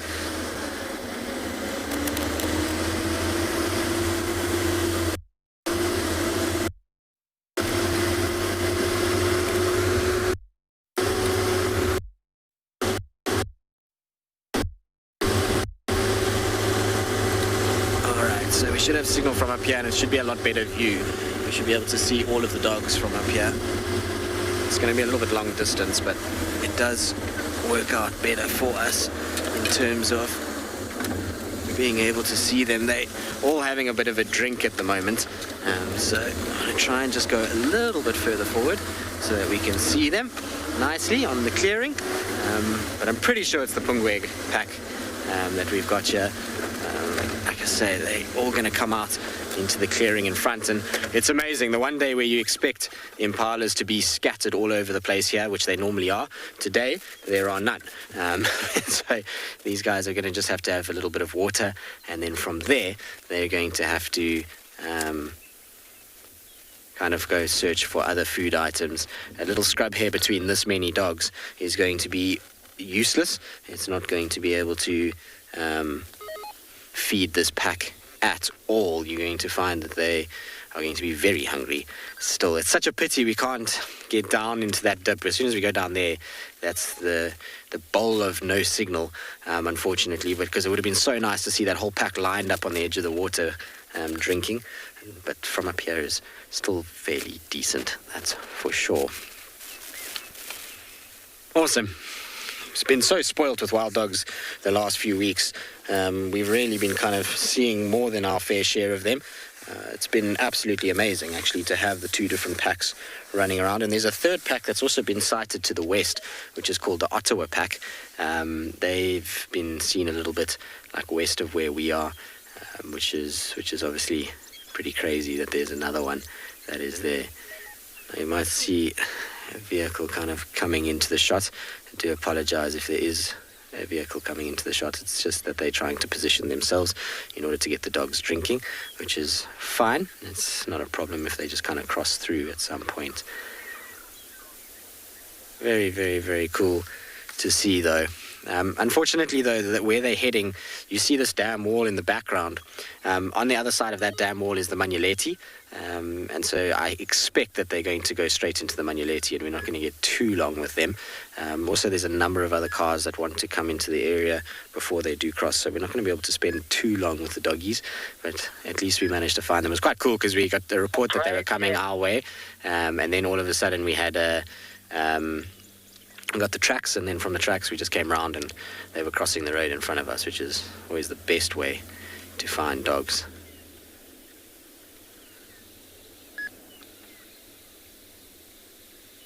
But I'm pretty sure it's the Pungwe pack that we've got. I don't see any individual with a collar, but again, I mean, they are miles away from where I'm sitting, so seeing anything from there is going to be a little bit tricky.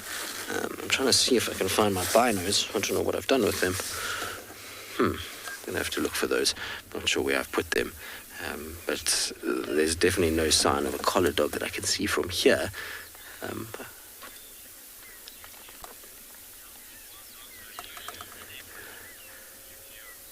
You hear, that's really, it's kind of like asking how long is a ball of string.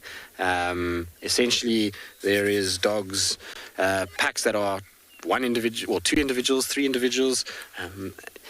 There's packs that are up to 41 individuals. It's really random. Packs vary massively, and from denning season to kind of the next denning season, there can be huge changes. You must understand that these dogs, the females can have 20 little pups at one time. So pack numbers change drastically throughout the seasons, and so there really isn't an average pack size. It's hugely random. Wherever you go, packs can be slightly different, but there'll also be a prey availability kind of portion to that. So if they're in an area where there's very little prey, then you'll find that they're going to struggle a little bit with having large pack sizes, and the packs will split a bit. All right, let's try and let some of the other guys in before they go over that wall and disappear. There's, like I say, quite a number of guys that are waiting for us to get out. I know we haven't been with them for long, but it's the right thing to do. We all help each other out here, and so we'll see how it goes. All right, so in the meantime, though, I'm going to send you across to Pinda, where it sounds like the lions are like the dogs and are busy this morning.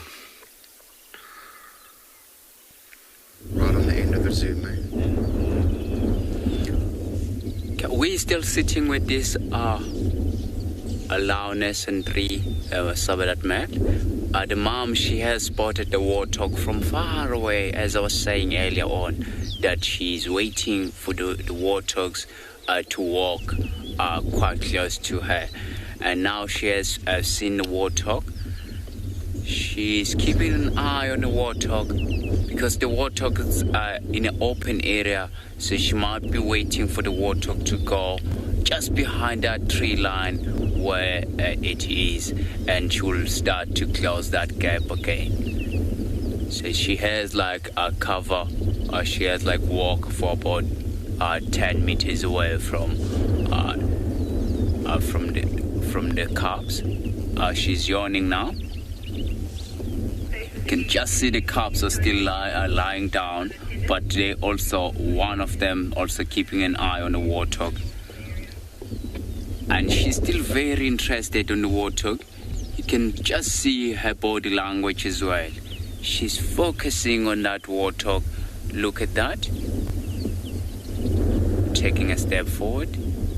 She's waiting for the very good opportunity to go close and close that gap. So the warthog is still out in the open for now. So she's gonna wait for the warthog to go just behind the tree. Then she'll close the gap again. So these three Sabadat males, they're still depending a lot on mom. So that is why they are lagging behind a bit. You can just see the warthog there. It's still quite far away. If I had to estimate, I think it might be 150 meters away, which is a long way off. She's got very, very good eyes. She's still keeping an eye on that warthog. I did scan earlier on around, and I only saw one warthog. So you never know on the gully between her and that warthog. There might be more warthogs, but the only warthog that I can see is just the one that she's after. Now she's walking, still keeping an eye. So now the warthog is facing this direction. It's facing the other way. So she's gonna try to close the gap. So she's waiting for the warthogs to face away. Then she'll close the gap. And as soon as the warthog goes behind the bush, then she'll walk quickly to get there. And now the warthog is facing sideways, and she's got a bush between the small bush between that warthog and the lion. So she's gonna close the gap again. She just sit up now, and now the sun is starting to come out. But I think the reason why she's not going straight there, I think it's because also the wind, it's blowing from the lion to the warthog. So the warthog might smell her if she's coming. It is why she's waiting for the right time. And the cubs are now going forward slowly as well. You can just see her now. She's starting to move to close that gap again. She's gonna try to close the gap as quick as she can, and obviously without being seen by that warthog. Wow, we were waiting to see some action, and now it's getting there. It's the right time to see the action. So now the warthog has stopped feeding. It is why she also stopped walking. So she's gonna wait for the warthog, or the warthog is moving away behind the bush. And just see the warthog going behind the bushes. I think it's because of the wind. So the warthog can obviously smell that there is a predator in the area. although it's not too sure whereabout is that predator. That is why you can just see the warthogs going away. But she's still very interested. She's keeping an eye on that warthog. So the warthog stopped again. Oh, still going. But she's still got a sight of that warthog. She's gonna try again to close the gap. Probably she's waiting for that warthog to start grazing again. Then she'll try to close the gap.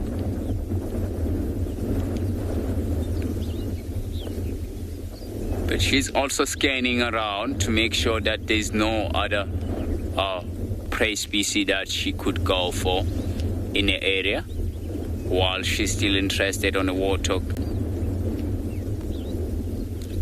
You can just see the warthogs. It's going further and further away now.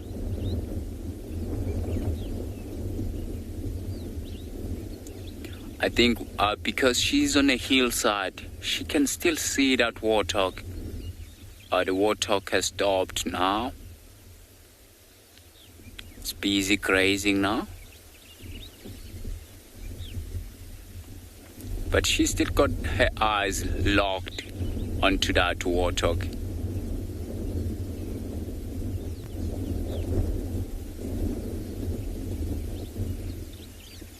And she's still very interested. And all the cubs are still lying down just behind. The warthog is busy grazing at the background. So the warthog has stopped running now, which is the good time for her. So Mark, the warthog, they don't run faster than the lions, but the lion can run only the short distance, only the short period of time. So that is why she had to close the gap and start chasing the warthogs. But the warthogs are very quick as well. I think you can just see her. She's giving up now. Oh, she's just backslided now. Oh, look at that. She's gonna go. She's gonna come back and join her cubs. So she might have seen that the opportunity of her catching that warthogs are very slim, because the warthogs have smelled the lion. See, she's keeping an eye behind her. She's still coming back.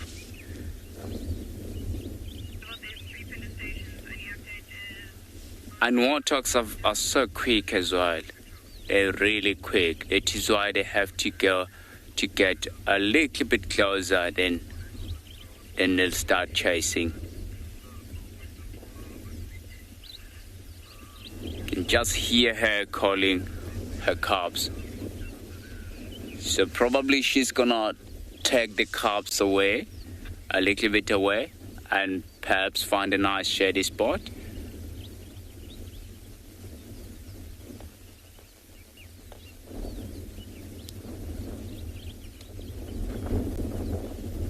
There we go. She's still looking around.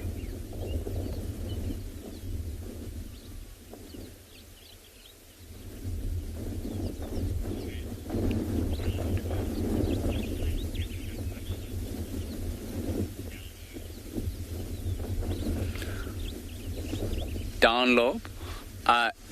These lions, they do sometimes get lucky with warthogs. I have seen them before killing warthogs many times. So the reason why I said I have seen them, because there is no other a lioness with 3 cubs, and we know exactly which pride of lions this one it is. And to tell which female it is, have a look on her coat. She's got like some few scars which they look like tick bites. So she's spending a lot of time in this open grassland and lying down in this grassland and wait for warthogs. And she does get herself a lot of ticks. But if she does spot some warthogs, she'll definitely go for it. It seems like she's going to wait here again and for any opportunity that do present itself. So we're so lucky here in Pinda the most, because in some other places, you don't really see the lions active in the daytime. Like Kruger National Park, you'll see the lions there, they're more active at night. And here, we're seeing a lot of a lion making kills in the daytime, which is a very good thing for us. I think it's also because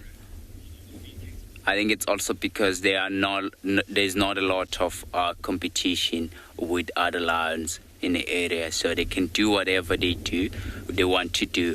I think we're going to spend some time, as you can see that they still got their head up looking around.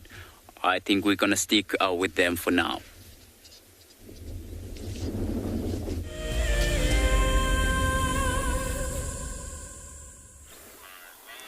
Well, Mabasani has been down busy with lions. We unfortunately, like I say, left the dogs. It was just the right thing to do. There's lots of guys that were interested, and it's very close to a boundary. And so, like I say, you've got to be good about those things and let people have their chance. But we've come to this old hyena den of Mvubu just to see. You never know. Maybe Intima was around, but alas, there's no sign. But still a beautiful morning, and there's so many little bird calls.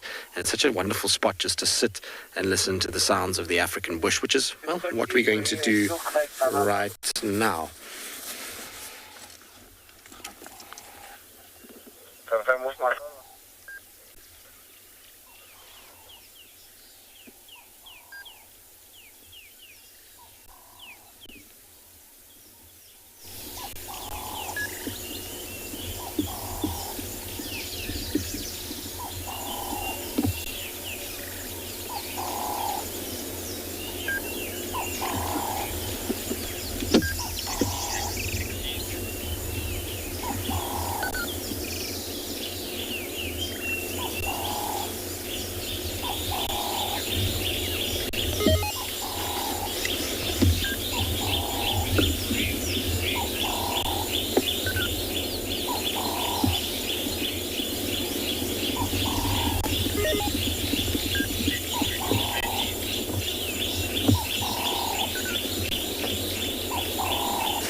Right, so beautiful sounds there. Lots of different little birds calling all around us, and just pretty in this particular spot, but no sign of the hyenas. So we're going to carry on.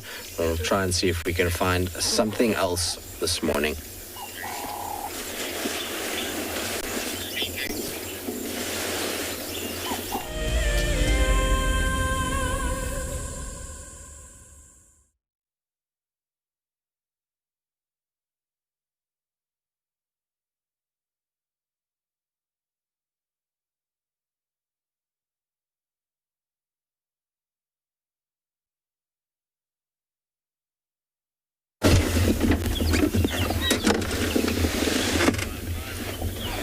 Right, so unfortunately we're having a technical difficulty with Ngala at the moment, so we were just sitting here, just having a little look, just trying to see if there's any signs of hyenas around.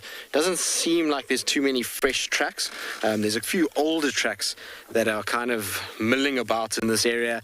Also, you can see the entrances haven't really been used in the last few days. They are worn, but since the rain, which fell, 3-4 days ago? I mean, we had a bit of rain. Did we have a bit of rain yesterday morning? We did, actually. Since then, even, there's no real sign of disturbance. If we had had disturbance since that rain, you would find that there would be quite sort of dark earth on top of the lighter earth, and that would have been where the kind of hyenas had been milling up and down. So it doesn't seem like anybody is using this. So I don't think Intima is here. She's kind of the last one that we're searching for now in terms of when she's going to have her first litter of cubs, and so it's always good just to come and check old dens when you're looking. Intima was never kept at this particular den. Her den was off Gallagher's shortcut, and the one down at Philemon. So we'll check around and see if we can't find some sort of sign of her at some point. I haven't seen her for a while, so I don't know if she's been seen kind of pregnant. But we'll just have to wait and see. The thing with hyenas is that it's often just a kind of patience game, and just got to keep frequently checking old known den sites. They're pretty much creatures of habit. They like to use areas that they've used before, that they've been successful at. It's a thing that they do, much like leopards, actually, I suppose. Leopards also use den sites regularly that they've used in the past, or even that they were in themselves. So hyenas display the same trait, but unfortunately not really much happening here. I was hoping that we'd find some sort of sign. It sounds like they've just found Tlalamba. Well, the wild dogs have just found Tlalamba as well. I was just busy getting an update when you guys came back across to us. But it seems like she's somewhere up in Buffelshoek as well. So we'll just see what happens with that. Hopefully she'll kind of come south towards Djuma at some point. In the meantime, though, let's send you to Busani and his lines.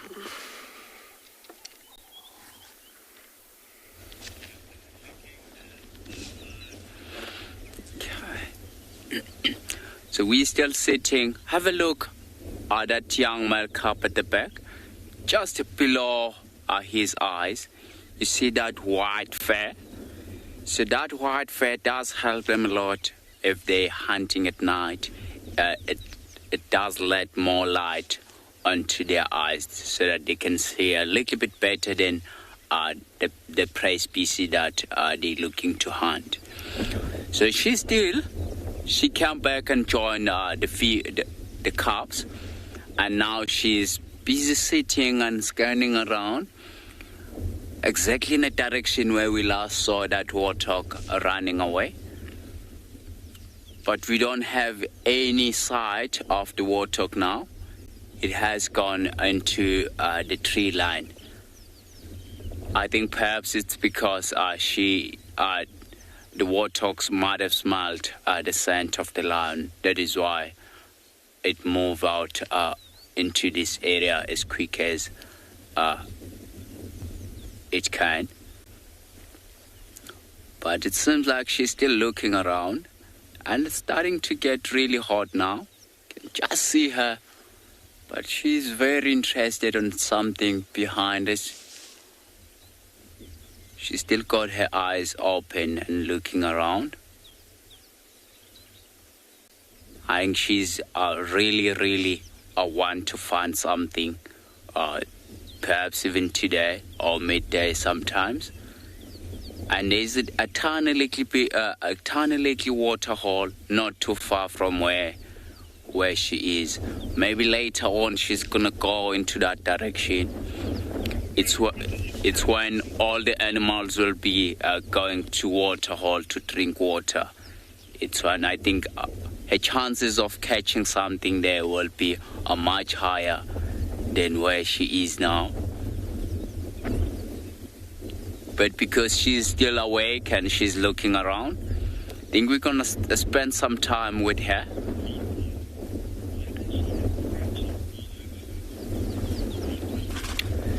So Lisa, I think the reason why she's got those scratches all over her, it's because have a look where she's lying down, and there's a lot of grass around her, and I think it's from the ticks. So we do have a lot of ticks here in this area. So I think those scratches are from the ticks, and we have seen her. When we first saw her with those scratches, there were not a lot of them. But now have a look at those scratches. They go all the way to her back as well.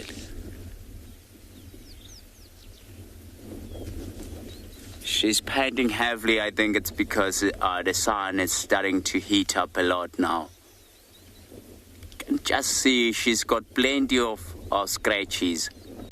I think if the ticks does bite her, then she'll try to scratch herself as well.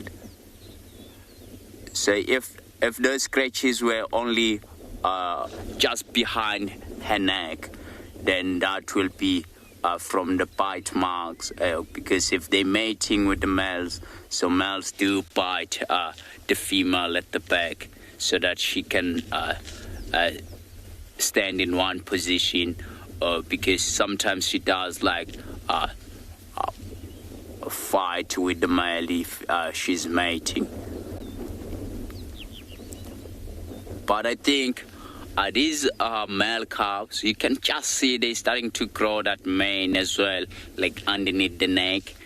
So I think they're getting to the stage now. As soon as they get to the age of about 2.5 years, then the male that dominant over this pride, he will chase them away. And the female as well, if she does come on estrus, she will then push them away and go and mate with the male. And they will go by themselves around here at the game reserve and try to establish their own territory. But because we are the closed reserve and we're so small and we can't hold a lot of lions, so we'll then take these 3 males to someone else that need lions. But it does seems like they do have a very good genes. I can just see the younger male, he's yawning. So perhaps he's gonna go and find a nice shady spot. It's starting to warm up a lot now. But the female, she's still looking around.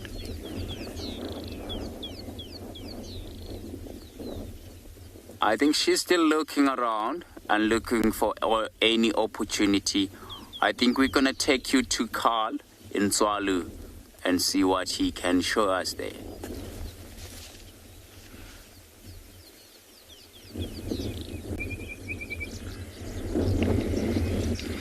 Well, welcome back to this side of the world. We are battling uphill here this morning, same as yesterday and same as the lions the other day. So we have decided to come and venture into this very beautiful section and stop and look at the flowers. And I mean, if this wasn't prominent enough, I don't know what is. Look at this lovely little gem. Let me just twist it here so that Owen can get us nice and close onto this beautiful thing. This is a wild morning glory and very distinctive color, very large trumpet-like flower. It's got this beautiful soft pink. You can see within the central parts how this pink radiates through these beautiful darker lines over here. And you can see encasing it is lighter, almost white at the rim or at the trailing edge of this beautiful flower. And very dark and very prominent in the center. They're showing exactly where one needs to go in order to do the job it needs to be done. And then we can look at as well as the beautiful palm-like leaves and very, very elongated strap-like at that. I mean, that's also very distinctive. So a very easy tool or ID factor to use to ID this beautiful, beautiful little flower. Not much use for it, by my knowledge. One can unroot or unearth the flattened tuber. That would be an extensive root, basically. Tubers and bulbs are how plants like this will survive the unfavorable periods through the harsher, leaner times. And obviously now when you have favorable periods with the rain, that's when they do all that they need to do. But this flattened tuber can be unearthed, and you can actually grate it and squeeze life-giving water from it. So it would have been a very valuable item to unearth, especially through drier times if you were walking hundreds, not hundreds in a day, but a good couple of kilometers. I mean, imagine being out here, no water, and you come across that, and you know you would get a good drink from this beautiful plant. See, there's more of it over here. But a very beautiful species, and we thought we would we'd like to show that and share that with you folks. Just all the little flowering plants at the moment is just so exciting. There's so many new and interesting little things that I still need to go do a lot of research on. And there's things that would have been dormant now for 2-3 years. And now with this early rains, that's when these little dormant individuals would flower. I have seen this on Tswalu before, but it is always such a treat to appreciate and look at such an amazing structure. But very prominent, and if you look at inside, they also need a fairly long mouth structure. You need a special adaptation to get down there. It's quite wide.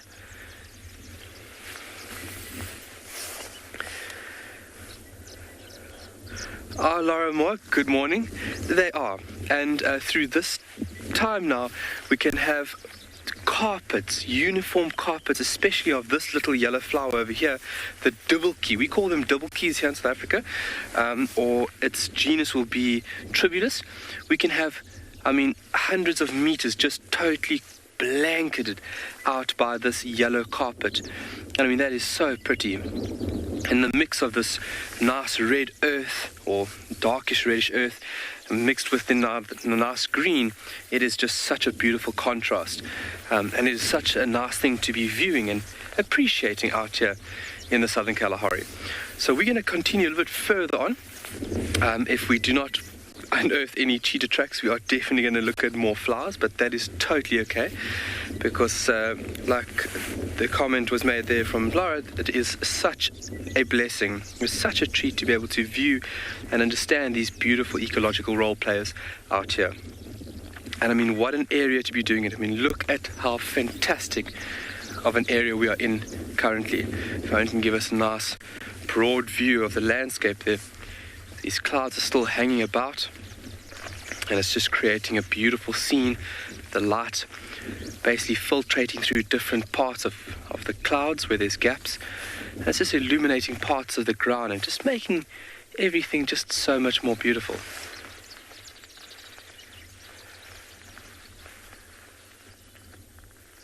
It's also fairly flushed with green out here. A couple of days ago, we went up to the northwestern sections and we realized that there wasn't much rain up in this area, but it has in the past couple of days received some good rain.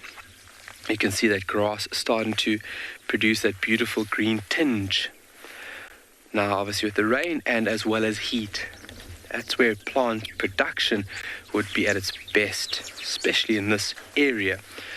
Obviously different species, especially grasses, can inhabit different sections of the world, but all very nice right now.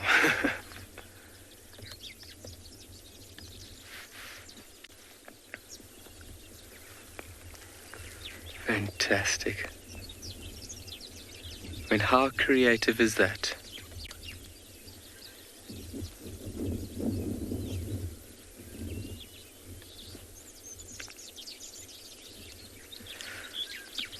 So we've changed direction from going south. We've almost now changed directly due west. And we have gone over about 4 dunes. And we are hard on the look for any cheetah signs, which are posing to be quite a challenge right now. But that's okay, because that is Mother Nature showing us that we need to be observing something else. We shouldn't be going for that specific item. We're going to send you over to Tristan, and he has got a tortoise.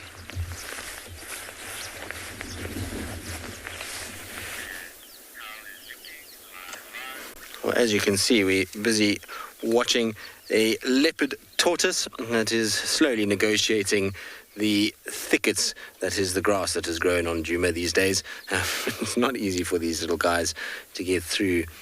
But they're like little 4x4 tanks. All they do is slowly rumble and bumble their way through the grasses and small little shrubs that are growing and find a way to get around and over and under and every little bit that they can in order to kind of find their way. It's stopped now in the shade. This is exactly what they do when they're feeling a little bit on the threatened side. So when there's a big object like a car close by, then they kind of hunker down and they use that shell almost to camouflage. It's quite tricky to see it when you kind of just driving along and they're in the grass like this and they're not moving. That pattern on the shell, much like a leopard's coat, which is where it gets its name from, has a very similar effect. It just breaks up the outline and makes it very difficult to be able to see them. And they know that if they do this, generally predators can kind of move past them without seeing them too easily. Obviously they have a few different predators out here, but their biggest one being the ground hornbills. And this tortoise will have to be careful because ground hornbills lately have been around a lot where we are. We're not too far from the dam cam. In fact, we're just straight opposite the dam cam at the moment. And so those ground hornbills have been moving there, and a tortoise is a prime meal for them. They flick them onto their backs, and then they use those long beaks to pull off legs and tails and various other things. It's not very nice to see at all. Safari kitty, you say go tortoise. Yes, you have to cheer them on sometimes when they're trying to negotiate some of these areas. I always feel bad for them, but like I said, it seems like they have a low range and a diff lock that they've got, and they kind of engage it, and then they sort of climb over these ridges and bumps and vegetation and find a way through. Now, a lot of the time we talk about male and female tortoises, and actually we generally say it's quite difficult to sex them, and there's a very good reason for that, because when they're walking around like this, if you don't pick them up, you can't really see under the bottom of the shell, and what you're looking for when you are trying to sex them is, because the underside of the plastron in a male will be concave, whereas a female will be flat. That's the easiest way, but there's a couple of other ways that one can sex a tortoise. So if your hand comes back to me here in the book, I'll be able to show you guys very, very quickly, because there's a few things that I wanted to show you. And the first thing is that to sex them, basically you've got a female on top here and a male at the bottom. And so the male in a tortoise will have a very long tail in comparison to the female. You see there, his kind of tail sticks out, whereas her tail is inside the kind of shell. It's very difficult to see it. So when you see a tail kind of going past the shell, you generally know male. And the other thing is that they've got gular horns. Now, gular horns are the front part of the plastron, and in the male, it's larger. So when you think of male tortoise, just remember longer tail, larger upturned gular horn, which is pretty typical of humans, is that men typically are taller and larger in terms of their frame, and that'll give you a good way to remember. And so that way you can actually sex tortoises without picking them up at all, which is always quite nice. The other thing I wanted to show you is their skeletal structure, or their skeletal structure is how I should say it. It is very, very unique. If you look here, this is a side-on cross-section of what you would see inside a tortoise. So this is their head, and then you see their skeleton bends in an S shape before the vertebrae are fused to the plastron to the carapace. I don't know why I said plastron. To the carapace on top, and then it comes down to the tail. And you see the tail then bends in. Now, all of this is designed perfectly so that this tortoise is able to extend its neck out. So this is in its kind of scared position where the neck is sucked in. But when it is feeding and it's moving, this section here straightens out and pivots on that point there, and the head comes out and they're able to feed. The tail comes to the side and then it flicks out and will then extend in that way. So it gives you a really good idea of how their kind of body is shaped inside there and how they're able to extend and pull in their heads when it's time to kind of be safe. The legs as well will come in and kind of tuck in behind this area here. You can see it in this diagram on the left here, how the legs pull in and the bones kind of bend in towards the sort of shoulder blades that you see there. It's really kind of cool diagram to be able to see the structure that is internally present within tortoises. Very, very cool animals. I thoroughly enjoy leopard tortoises. Interestingly enough, they reckon that the heaviest leopard tortoise that they ever found, which I'm not sure if I ever believe these things, was 40 kilograms. But 40 kilograms is a huge, huge individual. It's not something that you would see all that often at all. All right, that's it for our leopard tortoise diagram. Our tortoise has also disappeared on us, so we're going to carry on. In the meantime, though, let's send you across to Dan, Who's that in Gala? I wonder what he's on the search for now.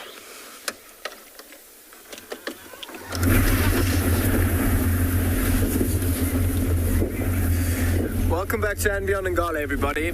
Now, I know we lost signal shortly, but just left the Birmingham Pride. They seem to kind of be settling down for the rest of the day. With full bellies and the sun starting to come out, I'm sure that's exactly what they're going to do. With the attention of the wildebeest and things all around them, I don't think they're going anywhere. But I also wanted to try and utilize as much time this morning to try and see if we can find that female elephant that was in labor about 2 days ago. I spent the whole day yesterday looking for her, the whole day today. I've pretty much checked everywhere. It's not to say that she won't pop out in the areas that I'm going to check now, but maybe she's kind of gone into...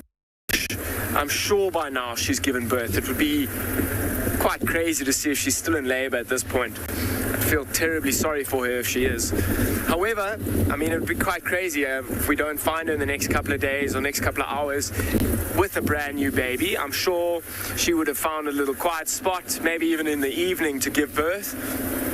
And it would have been a large celebration. I think 22 months in the process, several days in labor. It's a huge thing, and I think she's going to be incredibly relieved to give birth. And I think the other members of that herd, I mean, remember there were only 4 of them in the herd. That extra member, an extra 25% of it, is going to be huge. A huge bonus and a huge welcome. So I'm going to keep going. There are a few more areas that I'd like to go and almost recheck. I kind of checked them first thing this morning, but elephants do move, and they can move quite quickly. Her with a brand new baby, maybe not so quickly. And if she is in a thicker area or gave birth in there, I'm sure she's still going to be around there. But she hasn't been spending too much time feeding, and she's actually going to need to start feeding again, drinking, and starting to produce milk. And that's going to need that little calf, particularly for the first 6 months of its life, is going to be completely dependent on mother's milk. So I'm going to keep going. Don't go too far. I'm going to send you over to Busani with his lions.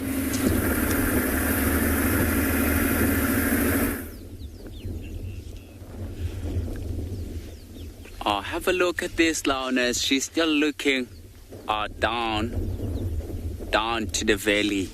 I think she might be looking for a nice shady spot now. The sun, it's getting really hot, and you can just see the cubs are going to the nice shady spot into the valley where there's slightly bigger trees, and it's when they're going to spend the night, or where they're going to spend the day, sorry. And she's busy watching the cubs walking away. So she's gonna shortly follow them as well and go and lie down.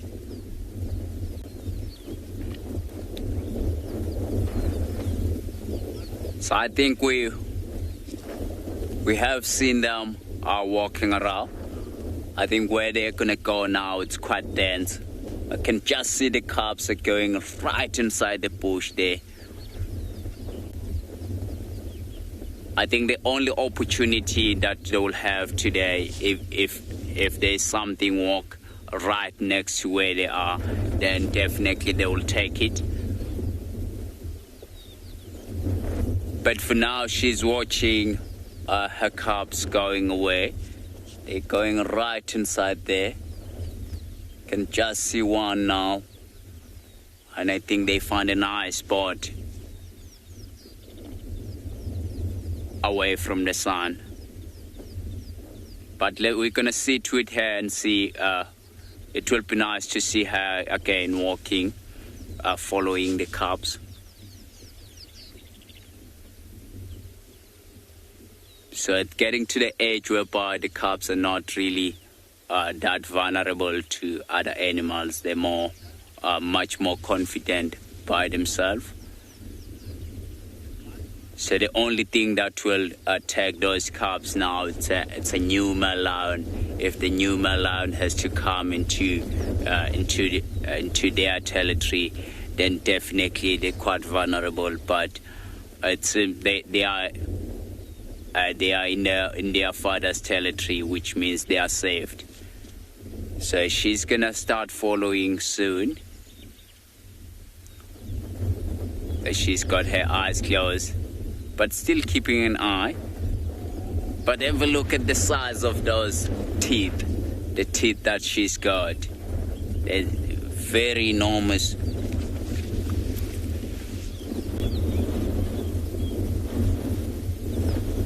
And she's painting. It's because of the heat. You can just see those yellow teeth.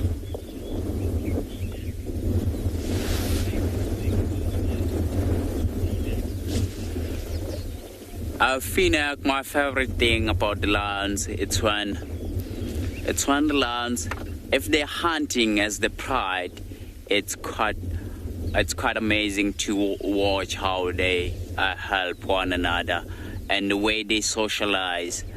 It's unbelievable. It's really unbelievable. I have seen them. I have seen many times lions hunting something, and they do become successful. But not all the time. If they spotted opportunity, it does become successful. But if you see this successful hunt, it's quite amazing. It's really amazing. And to get to see the lions walking around in the daytime like this. In some other places, you can't really see lions that are active in the daytime. Most of the lions in the daytime that you'll see, they will be sleeping. See, she's yawning now. Trying to oxygenate the brain. And she's going to perhaps start going to the cubs.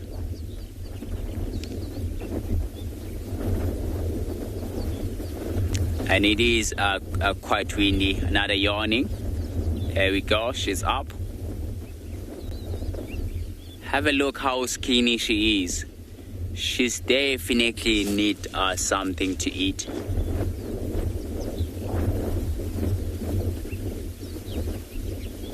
She's looking around.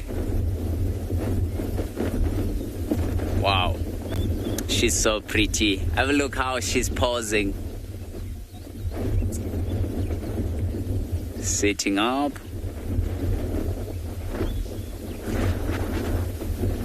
So I have seen lions in a hottest day before, whereby they were all lying down and the warthog came right next to them, and they were up, and they changed the body language so quick as well, and they were interested on those warthogs. That shows you that if the opportunity presents itself, they'll definitely take it, because they don't really know when it's going to be the next meal for them.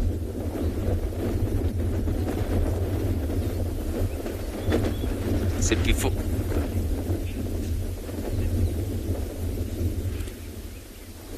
I think we're going to leave these lions and try to find perhaps a more pride of lion that belongs to the same pride that we're watching now.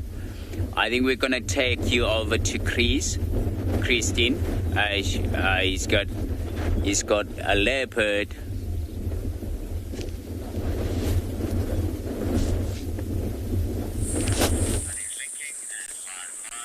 Well, Batsani is looking at lions. We've decided to come back to Tingana because, well, nobody else was with him, and as we know, I can't really stay away from spots for too long. And spending time with him is something that we need to do, because ultimately, you know, these cats don't last forever, and because he is starting to age a little bit, and you know, same with Thandi, I think spending as much time with him as you can is always a good thing, because who knows what can happen, especially because, you know, we're not here all the time anymore like before. You know, we come in and out fairly regularly now, and it's not long periods that we stay in the reserve as individual guides. And so, you know, for me at least, when I have the chance, I always like to spend as much time as I can with our older cats. It's time to not take them for granted, put it that way. He's moved quite nicely. At least he's in a much better spot in terms of being able to see him clearly. It seems as though he's maybe eaten a little bit more, and he's kind of just grooming himself. So that's why I think that he had a little bit of food. The previous vehicle that was here said to me that he looked like he was eating again. But he's kind of come down, and this will be a really great spot for him through the course of the day. He shouldn't have to worry too much about sun hitting him. He's not going to get hot down there. It's nice cool sand that he can lie against. He's got a bit of a bank that will shade him for most of the morning, and then these big trees that will keep providing shade into the afternoon. So he really has kind of got himself into a great little spot there, and it's good for us too, because the visual now is really a whole lot better than it was earlier in the day. As much as it was nice to see him through the sticks when he laid down flat, it was quite tricky to see him, whereas now, as you can see, he's kind of lying out in the open for us, which is really good. He hasn't hoisted the carcass, so even if he has fed, it's still down on the ground. I don't know how much of it is left. It was quite a large lamb in many respects. Like I was saying earlier, I think it was one of the first lambs to have kind of been born in sort of that age category when we started to see the first ones. Yesterday, actually, I was shocked. Gert and I drove past two impala lambs, and the one impala lamb was double the size of the other one. So obviously one had just been born in the last few days, and the other one obviously was born right in the beginning of the lambing season. And it just goes to show how fast they grow. It was a really weird thing to see, because there was this little lamb that was new, and its ears were not even reaching the back of the lamb that had been born a few months ago. So they develop very, very quickly, and they grow so fast.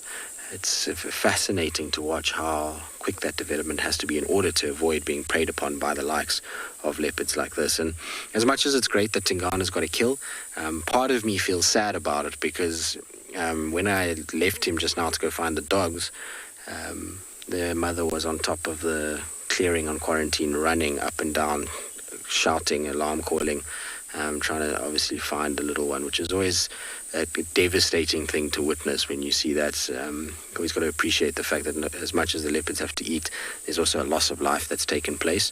And while it's nature and these things happen, I think it's always good just to acknowledge the fact that an animal has lost its life at some point in that, and that it's not always this exciting, amazing thing. It's also, there's a point there that kind of feels a little bit, there's a note of sadness, let's put it that way, when any animal dies, whether it be, a leopard or an impala.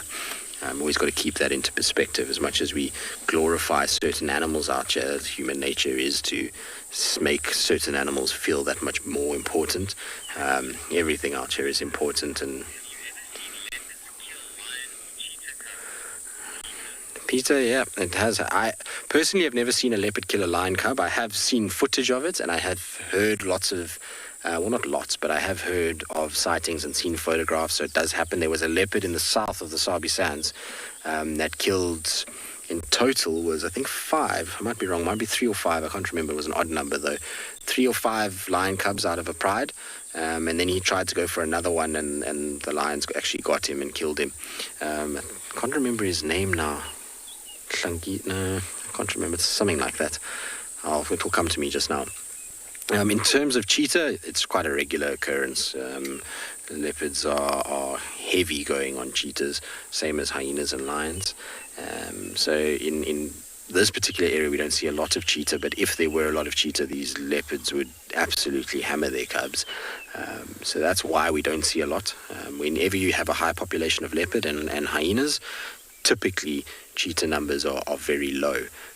So, to give you an example of this is that here in the Sabi Sands, obviously our leopard numbers are very high, particularly this northern sector and central sector of the Sabi Sands. Whereas in Manyeleti, the leopard population is much lower than what we see here, and that's due to a few factors. But because the leopard population is so much lower in the Manyeleti, they see cheetah very regularly. It's almost a kind of daily occurrence for them. But yet you come south, and we're talking not even a kilometer, 2 kilometers, and you start hitting these higher density leopard areas. And for us, a cheetah sighting is maybe, we're lucky if it's once a month on Buffelshoek and Torchwood, but it's really infrequent. And that's all due to the fact that the hyena and leopard numbers increase heavily as you start to push south towards the Sand River, and as you go into Manyeleti and there's open clearings, and the lion population is higher, so leopards are less, and therefore cheetah are able to thrive a lot more than what they do here. So it's a big problem for cheetahs, as leopards generally are a nightmare for their cubs. But like I say, hyenas probably are the biggest threat for a cheetah cub, more so than I suppose lions too. Depends on where they are, really, and the density of these other predators. Anyway, Tingana is having a little nap. He's, I think, got a nice full tummy. He's found himself a little shady spot, but we'll sit with him because I think he'll be up and down and he'll lift his head as noises develop around him. And so it will be worth just spending a little bit of time with this legend.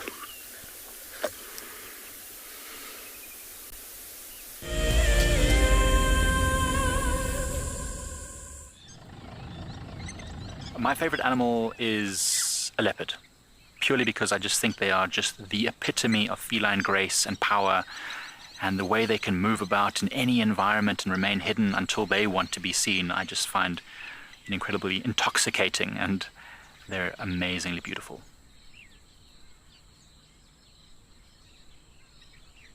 Catch up with the guides daily here on Wild Earth. Join our Explorers program so we can keep on sharing nature with the world. For a monthly subscription, you will have the opportunity to win fantastic Wild Earth expeditions, have access to an animal identification app, receive weekly highlights from our shows, and much more. All the money will go to keeping these live safaris on air, which in turn connects a global population with nature. My name is James Hendry, and I work here at Djuma Private Game Reserve in the Sabi Sands on the western fringes of the Greater Kruger National Park. My favorite part of getting questions from viewers is that we get to have long and varied discussions about all sorts of different aspects of nature. Because our audience comes from all over the world, it's very special to have different perspectives from everywhere. If you want to submit a question on Wild Earth, you need to register on our website. Once registered, go to the Live Safari page and submit your question beneath the live feed. Welcome to my car. This is Wendy, and she's my favorite. She would love to have your name engraved on her so you can be with her every single time she goes on a safari here in Djuma. If you become a Wild Earth Explorer, you will have the opportunity to buy an engraved tag which we will attach to her. We will make sure to send you a digital picture to show you exactly where you are sitting on her. You will have front row seat in every single sighting.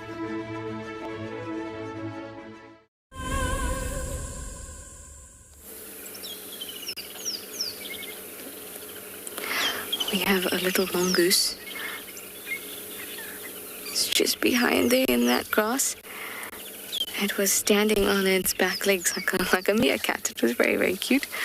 It's now staring at us as they always do, very cautious of these humans and these big metal things.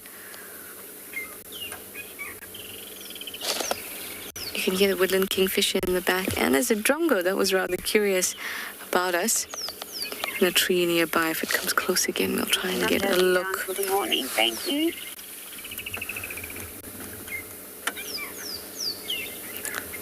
Oh. Are you trying to get a better look? This is very cool. We don't often see them climbing.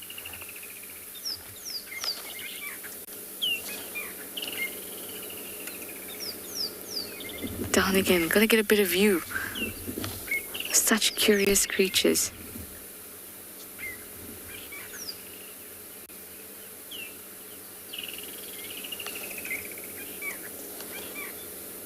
I can hear the rest of the business around. Like the high-pitched squeals over here. But I can't see them. Oh, there comes another. Let's just let the others know. Yeah, it's safe. They're all right.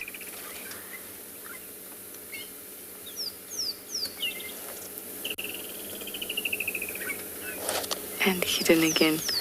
We're just going to watch for a little bit because they'll often come streaming out if you just stay still for a bit.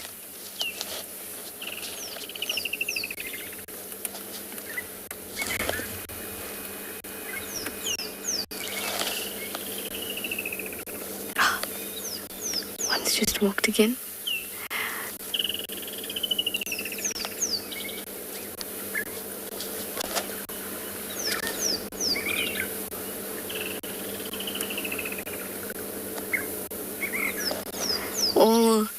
other birds that the mongoose want to be associated with are around at the moment. I see hornbills.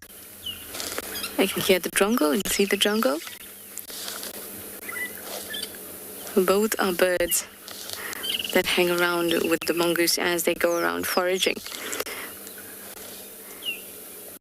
The hornbills, arguably a little better company than the drongos, who are so good at mimicking other birds that they'll often mimic prey species so that the predators, aerial predators, so that the mongoose will drop whatever they've got in their paw, in their hands or in their mouths, drop it to the ground and run for cover. And then the drongos go and swoop it, pick it up. Giving a bit of false alarm. They do that often.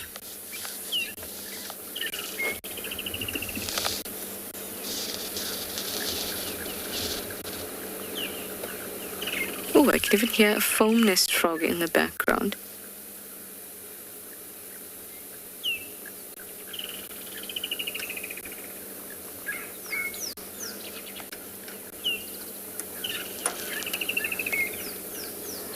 Mongoose have decided to abandon us, I think.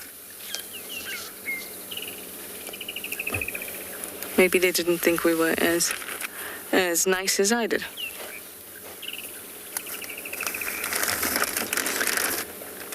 All right, well, we're going to move on, and we're going to send you over to a very special sighting with Basani. He's found some lion cubs.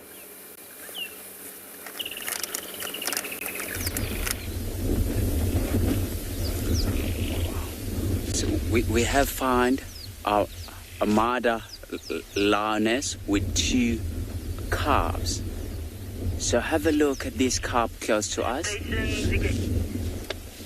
It's busy feeding what we thought it's a baby warthog.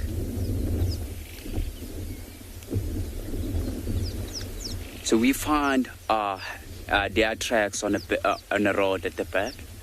And we followed them, and they were busy feeding on this warthog here. So which means when the female was walking along and she came across, look at it, it's walking with the carcass. It's got a carcass on its mouth. So it's trying to keep up with the rest. So mom, she's lying flat on it. Oh, she's just dropped. Oh, that's he. He just dropped the carcass. So he's trying to keep up with mom. So perhaps he's going to come back onto this carcass as well.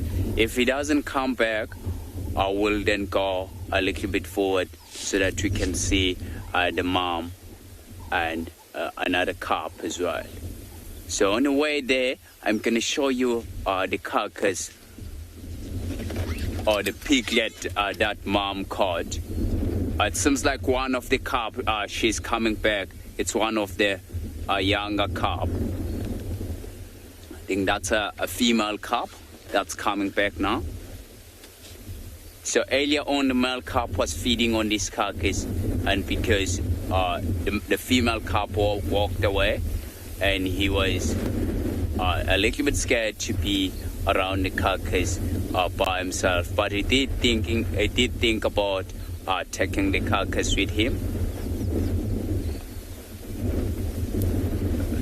Yeah, the grass is too long around here. Let's see whether she's gonna pick up. You see the tiny little head? That was the head of a tiny little warthog. What? That's unbelievable. I think Download was asking me earlier on that these lions they're not always successful with warthogs. Have a look now.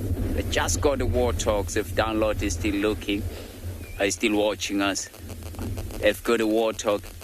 So this is still the same pride. It's belong to the same pride of lion that we were watching earlier on. So now the only a member of this pride that's missing. It's only one female. So we think that she's pregnant. She might be denning somewhere. See that female calf is carrying that warthog head.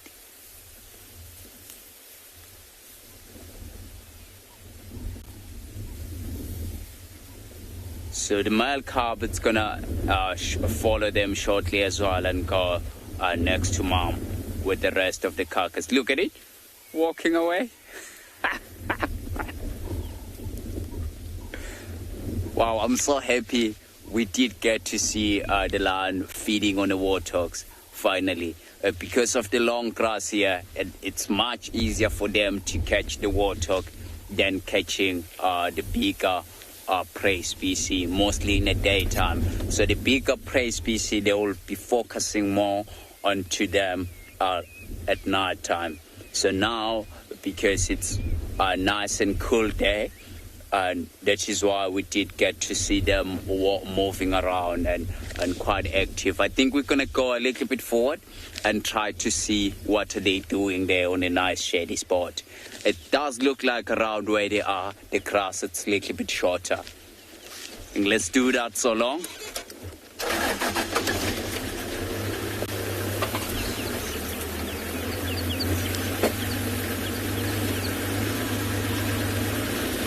You can just see mom there.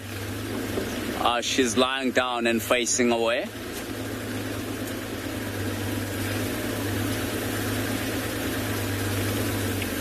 Gonna try to find a nice gap.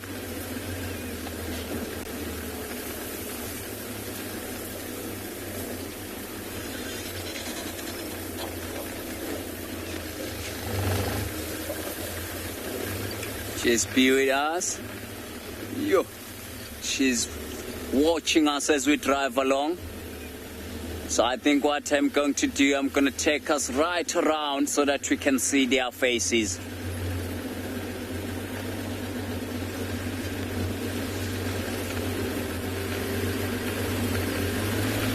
But she looks much bigger than the female. I think while we're still repositioning nicely, we're gonna take you to Christian and with the leopard.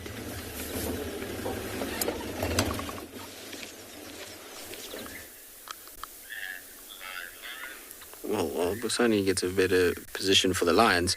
Tingana's trying to get a better position for himself, and it's because it made me laugh, this cat.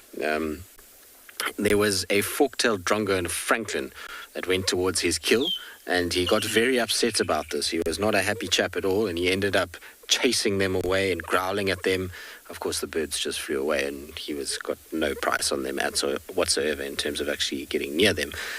But he was hissing and growling and going crazy, and he kind of went to lay up on top, and then he flopped down and realized that was in the sun, so that wasn't comfortable, and now he's repositioned again and has found himself behind a horrible thicket. But I'm going to just move us, because we should be able to get a better view. If I move us slightly, we'll be able to see a little bit more clearly if I just poke my nose in a little bit towards where he is and just straighten out the car. If we straighten out, we should get a much better view. I've got to be a bit careful because it kind of drops off a little bit here, and I don't want to get stuck, but that should be a little bit better, is it?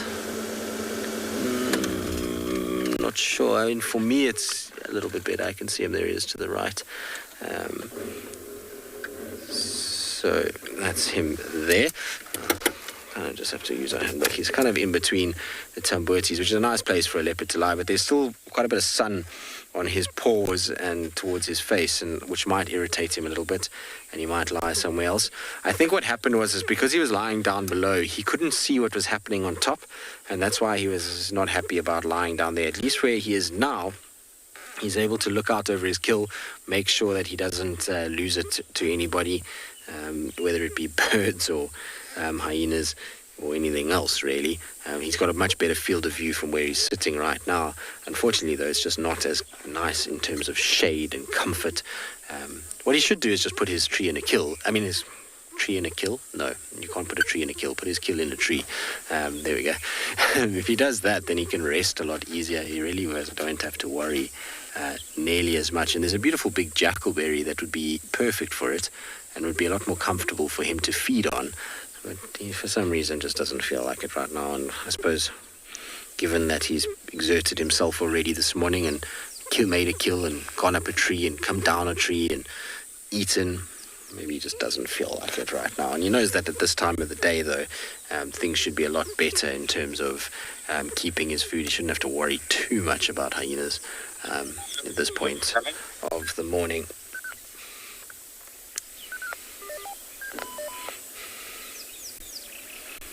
Beautiful, though, isn't he? He's in such good condition these days.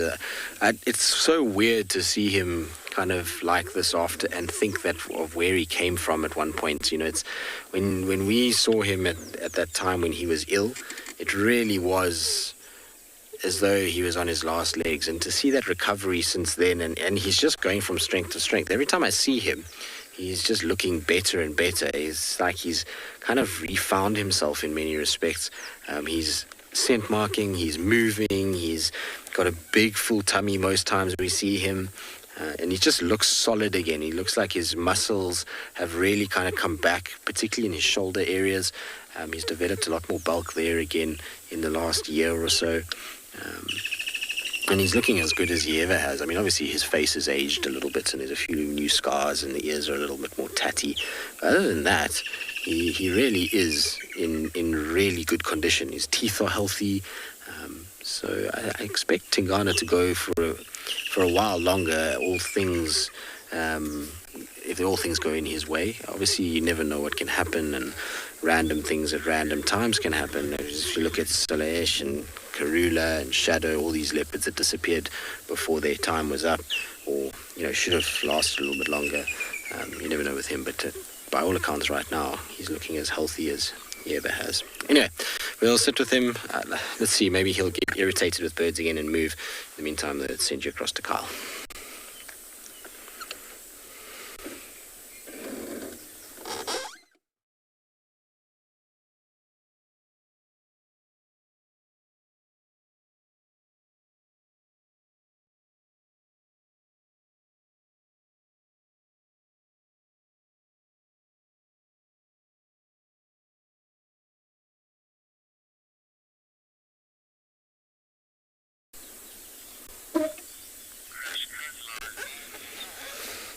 Unfortunately, it seems like Tswalu's got a few issues this morning, and so you're back with us. Tingana is still kind of sleeping. Oh, he's just flopped his head back down, and he is now back up again. Tingy, what's wrong, boy? Are you not happy there? I think the sun is on him. It's difficult to see it from this angle, but there's a little light patch of ground. You see on the right side of the frame there, you can see that there's a little shine. And so when he flopped his head down, I wonder if there wasn't just light hitting his eyes and he thought, no, I don't really want to sit there. We might find that he'll just reposition again slightly. Even if he turns around, it will be better. Or if he just comes towards us, there's like a little pathway going through the tambuetis that is nice and shady that he can lie on and still be able to see up towards his kill without worrying too much about the kind of light and the heat. Although it's cooled down quite nicely. It was actually hotter about an hour ago than it is now. There's a few clouds that have come in and there's a nice little breeze that's blowing, so it's the perfect conditions for him just to rest given the time of year that we're in. Alright, well, like I say, we'll continue to sit with Tingy. Hopefully he's going to move a little bit from where he is so we get a slightly better view. In the meantime, though, off to Busani with his lines.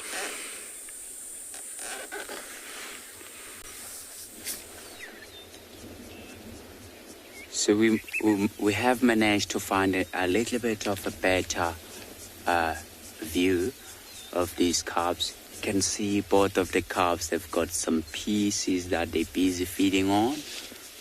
And have a look at the one right next to the tree there.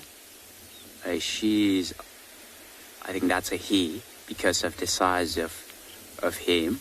He's slightly bigger than his sister,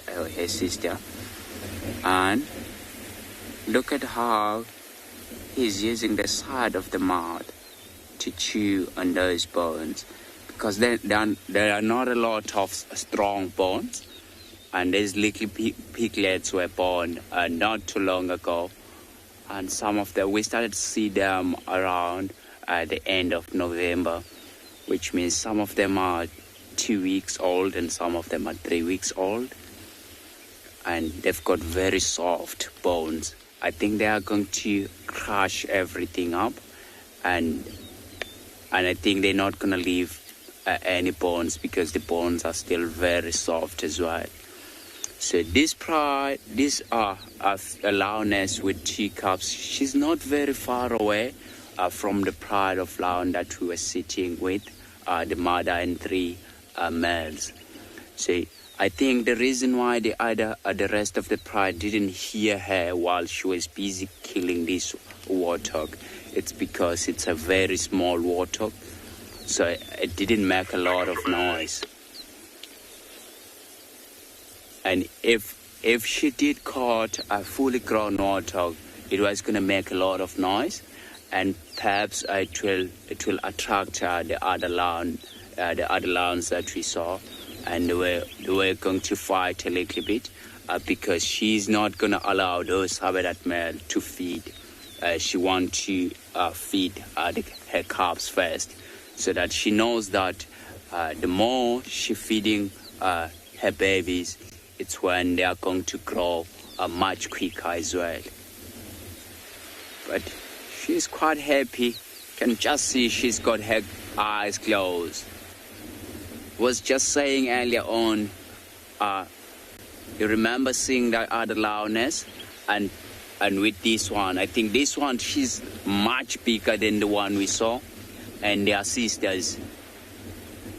So they were born at the same time. They are in a similar age as well. But which means this sister, she's got a much bigger genes also.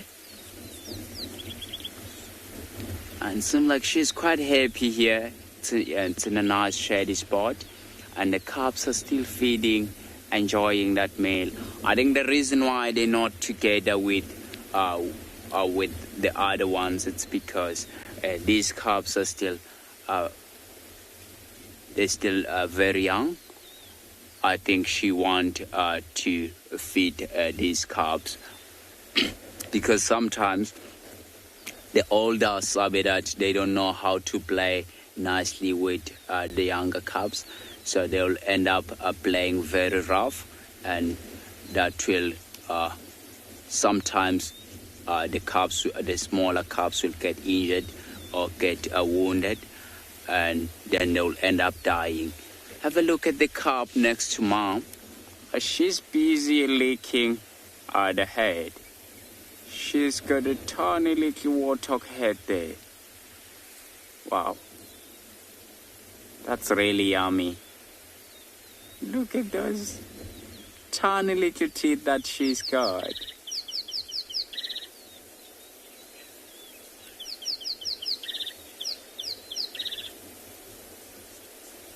Woodstock, I think, eyesight and a sense of smell, it's amazing. For the lions, eyesight and the sense of smell, it's really amazing. So, but then it's much better for them. I think eyesight's much better because if they're watching something that's downwind, obviously they can't smell it, but they do see it. So if it's upwind where they can't really see, and they use a lot of sense of smell, but they do rely a lot on a sense of hearing as well. So if they hear some movement, and they will focus into the direction where they hear the movement. Wow. But have a look on her back, on a big female on her back. She's got some flies on her. So there's a lot of flies in this area. You can just see this.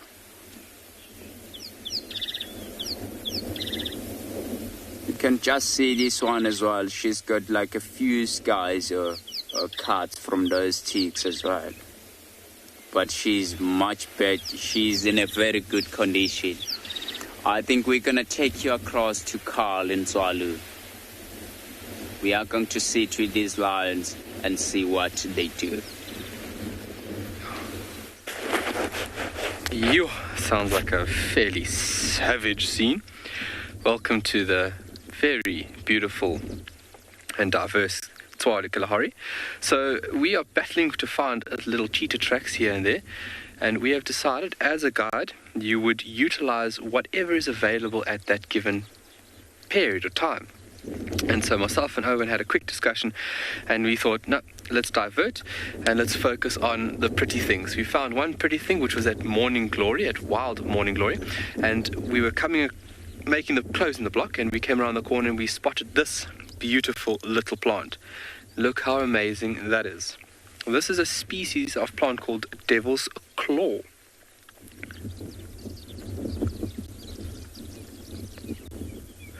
And a very beautiful species, and very, very important when it comes to medicinal properties.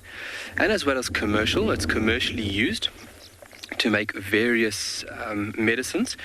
But those properties that it has inside the root makes it highly sought after. And if you think about how animals are exploited, plants are by far utilized and overexploited a lot more. They are poached and they are transported out this country at a volatile rate and amount.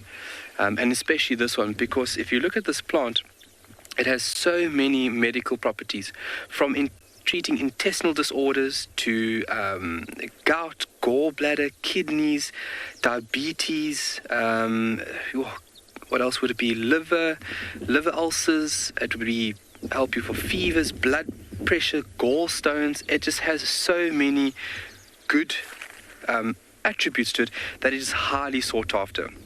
So areas that we are in now at the moment that are truly protected, this is where we stand against obviously poaching and utilizing plants like this.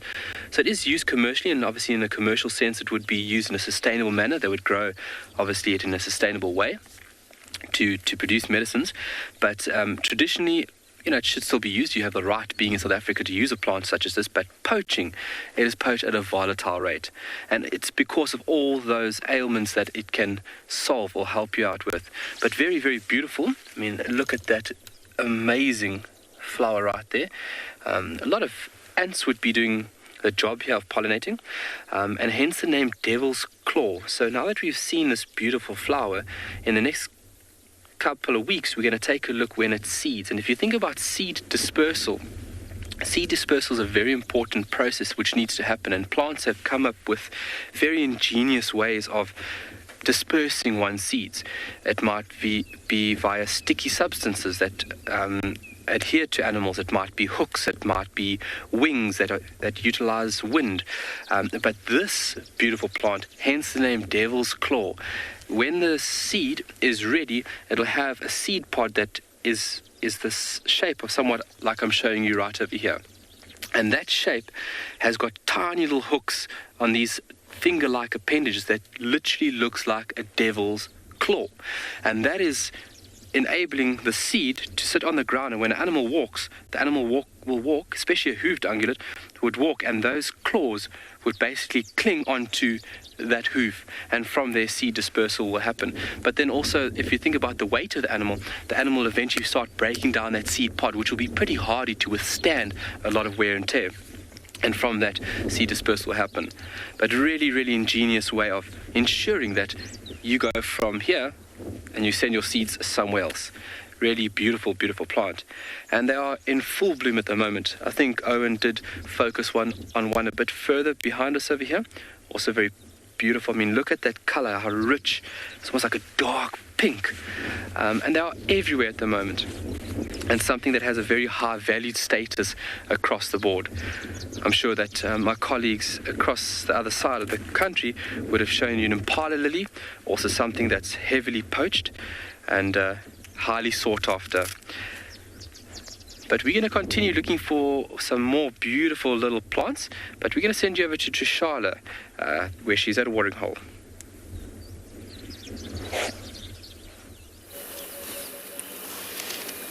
Oh, Kyle, I'm struggling with the same thing today. I'm not finding many animals, so I'm focusing on the little birds. And while we were here on the edge of Treehouse Dam, we had some blue wax bulls that were having a bit of a bath, as well as a green-winged petilia and a cinnamon-breasted bunting. But they're like coming and going and coming and going. So we just were sitting tight, hoping that when you come to us, they'll arrive. And they're in the trees nearby. They just pop down every now and then pop back up and then pop down again.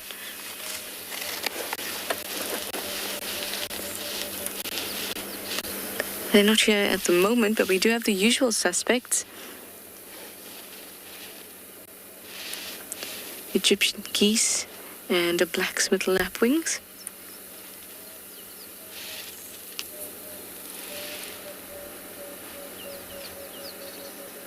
The green-winged petilia is my favorite small bird. It's so, so pretty, and I really wanted to get it on camera.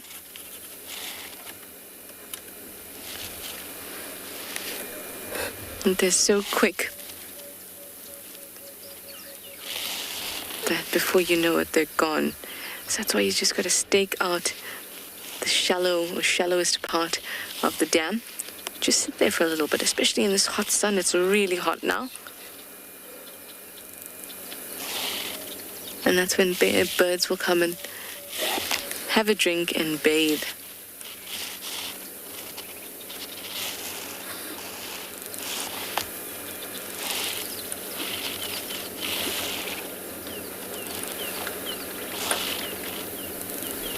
Very nice and peaceful, but very, very hot.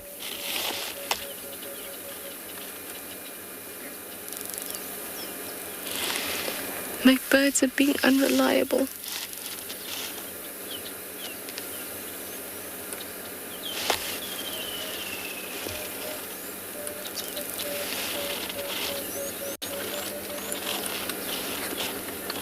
I will also tell you that while driving around, I found a rough-plated lizard that had been driven over by a car. It was not totally smashed, though. It was just the front of its head. But most of its body was intact. It's not the freshest. I don't know how long it was sitting there for. But, of course, I did collect it. And this afternoon, I will dissect it. I'm just giving you a pre-warning. And it won't take very long. And obviously, if you don't want to see, I will let you know when we're going to do it. But I always find it very, very valuable to see firsthand the structures of animals like that we only manage to get a glimpse of. And only know the basic details about lizards. But here we'll be able to get an in-depth view, and I promise it won't be gory. But like I said, I'll let you know when it's going to happen.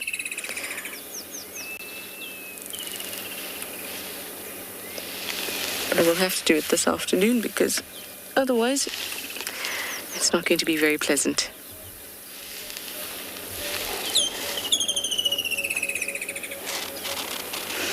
Katie, you'd like to know if there are many water predators in this area?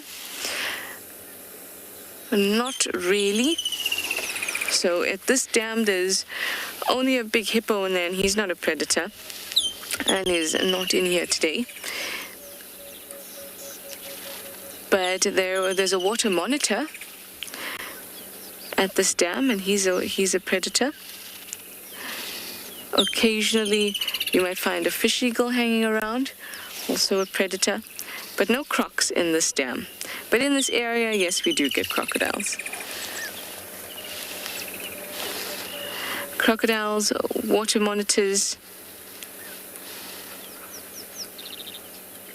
as well as, I know when you think water predator, you're thinking about the larger ones, but also like the storks and even lapwings and things like that, they're after little arthropods in the water. So they are predators to little worms and crustaceans and other little things that will live in the water.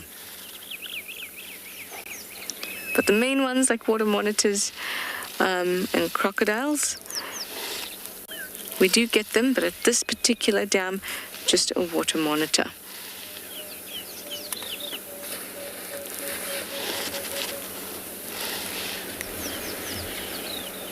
Oh, my Petilia did not play ball with me this morning. But that's okay, I might sit here for a bit and hopefully it'll come down.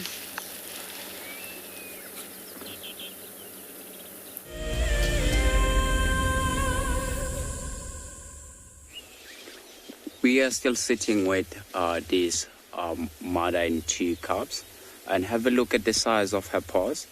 So we are going to sit tight here where we are, and we listen the sounds of them crunching bones and the lay of the land in the background as well.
That was amazing to see, to hear the sound of the bush, and you'd see the movement of the wind, and to hear them crunching bones.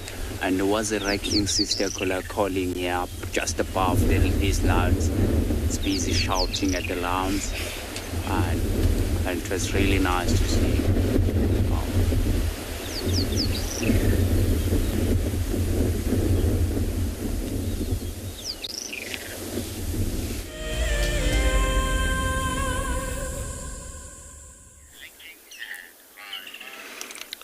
As you can see, we're just sitting kind of enjoying Tingana's company. That is very hidden in there.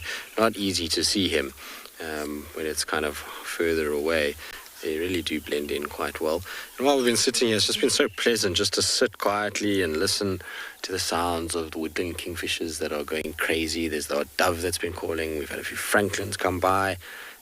So much like Tshala, even though we're sitting with an animal, it's been nice to just do a spot of birding. We're in a really nice little spot for birds to bounce around. Often get lots of little things in thick, dense drainage lines like this. You can get bushshrikes and little palaces and warblers and all kinds of weird stuff that bounces around in here that are very difficult to get on camera because they don't sit still, but nice to just kind of sit and enjoy the sounds more than anything else.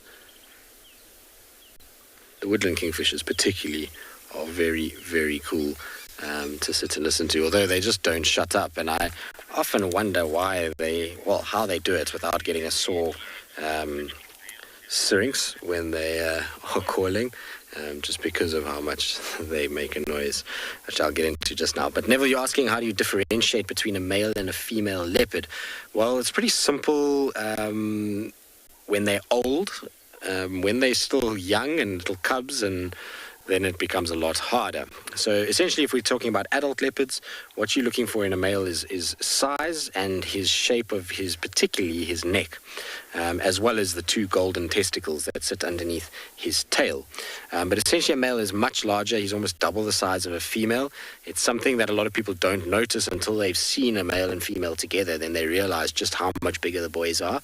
But then if you look at the head is always much larger than what you see on a female, and they have this what's known as a dewlap. So this is this fold of skin that goes from the chin all the way down to the chest, and Tingana is a great example of what a dewlap looks like in a male leopard. It's a kind of hangs down, and it gives them this huge bulky neck appearance that the females don't get.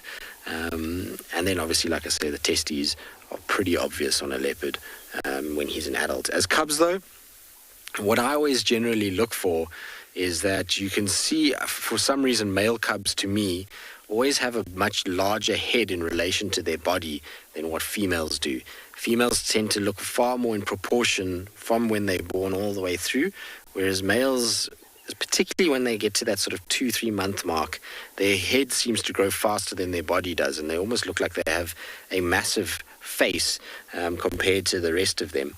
And then their feet is another thing, is when you see males, their feet often are much larger than their body. It's like they haven't grown into their feet yet, and they eventually then develop. But it really is quite difficult with cubs, especially when they're tiny, because the testes haven't kind of dropped yet and come out. So it can be quite tricky unless you sort of get a really clear view and the tail is up and you're quite close, then you can make it out. But it's not nearly as easy in young leopards as it is in older leopards. In fact, for a long time there was a test that you could do through Panthera. I don't even know if they still do it anymore, but we as guides got to do it many years ago. And it was basically photographs of leopards of varying ages and sexes. And it was just to try and see how citizen science, in terms of when Panthera uses people's kind of reports of sightings, of how accurate they actually are when people say it's a male or a female or an age bracket. And so basically you'd see a photo and then you'd have to say male, female, and its age. And it was incredible to see how few people could particularly age leopards correctly, and how many, and we're talking guides, got the sexes wrong in the sub-adult leopards. A lot of people misidentified that. So it was a really cool test. I wish I could get hold of it again, because it would be such a cool thing to do and fun for, I'm sure, a lot of you that are very interested in particularly the leopards to do. I'll try and see if I can find it somewhere again and see if I can speak to the guys at Panthera and maybe get a link that we can do it. But you'll be shocked at how difficult it can be sometimes. But like I say, when a leopard is, 4 or 5 months old and then into sort of a year, it can be quite tricky to tell the difference between them, particularly from a photograph. In real life, it's a little bit easier because you can see size differences. And once you've seen a few leopards in your life, you start to kind of realize what sizes they should be, and how large, a male and a female should be at that general age. Anyway, Tingana's sleeping. He's not doing too much at the moment. We'll sit with him for a little bit longer. We'll just see if he gets up to anything. Hopefully we can do a little bit of birding as well while we're sitting here.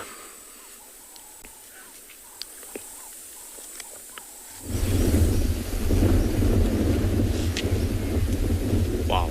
It sounds like the carp in the Meglia. Have a look. It's busy grooming itself. So it is finished feeding now. It's busy cleaning itself around and trying to lick that blood from its paw. But he's watching the sister feeding on the rest of the carcass.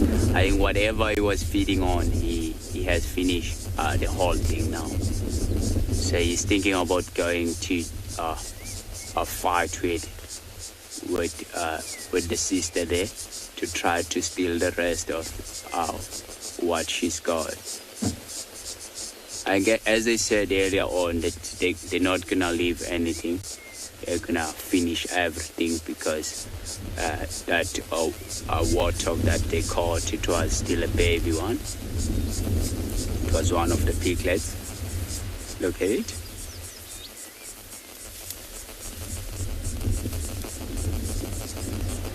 He's thinking of fighting with the sister there and try to steal the rest of the carcass. Just pretending that he's not gonna do anything. Lying next to her. I think the reason why there's not a lot of growling and fighting, it's because of there's only 2 cubs. And the female, she doesn't seem like she's got blood on her face, so which means she did let the cubs to feed, and perhaps then later on if the sun's starting to get much cooler, she'll then start moving around and try to find more opportunity to hunt. So she's not very far away from the water hole, so good chances the warthogs are gonna come down to drink.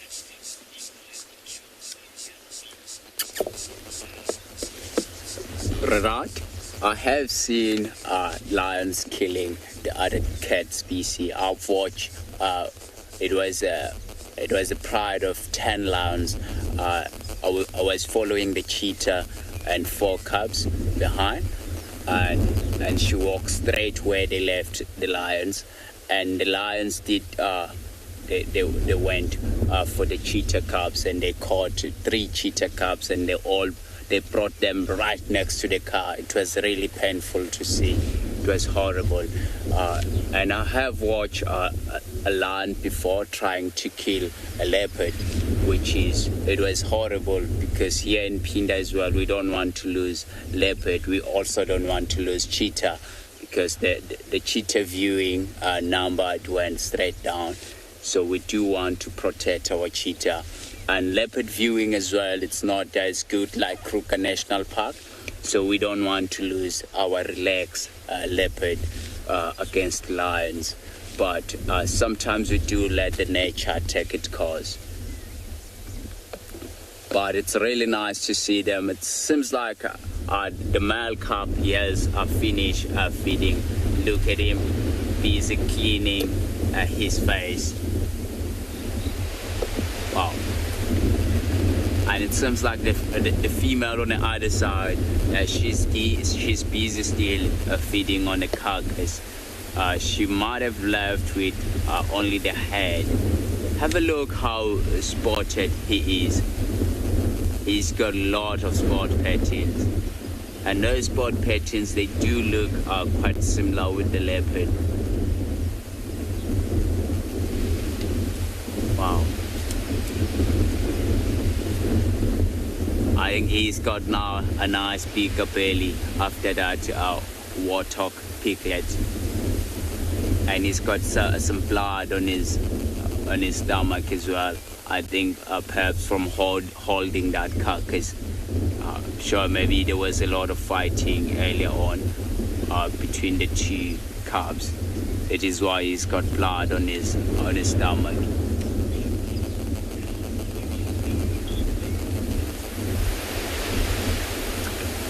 Timber, the spot patterns of the cubs, they do show off for quite some time. Have a look, Timber, on the female as well. You can just see the spot pattern on her back legs. So, and she's quite an old female. We estimated her about maybe 5 to 6 years now. So, which means the spot patterns do stay a little bit longer. She still got those spot patterns, but you can just see that they're fading up a little bit. So which means they do have those spot patterns for quite some time. It seems like they're gonna be here for the rest of the day.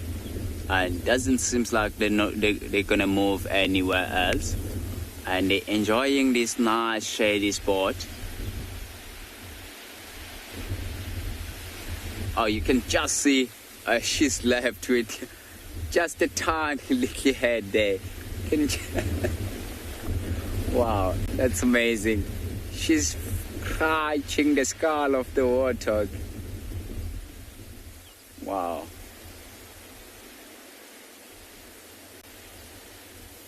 And there's not a lot of meat there, but it seems like she's not.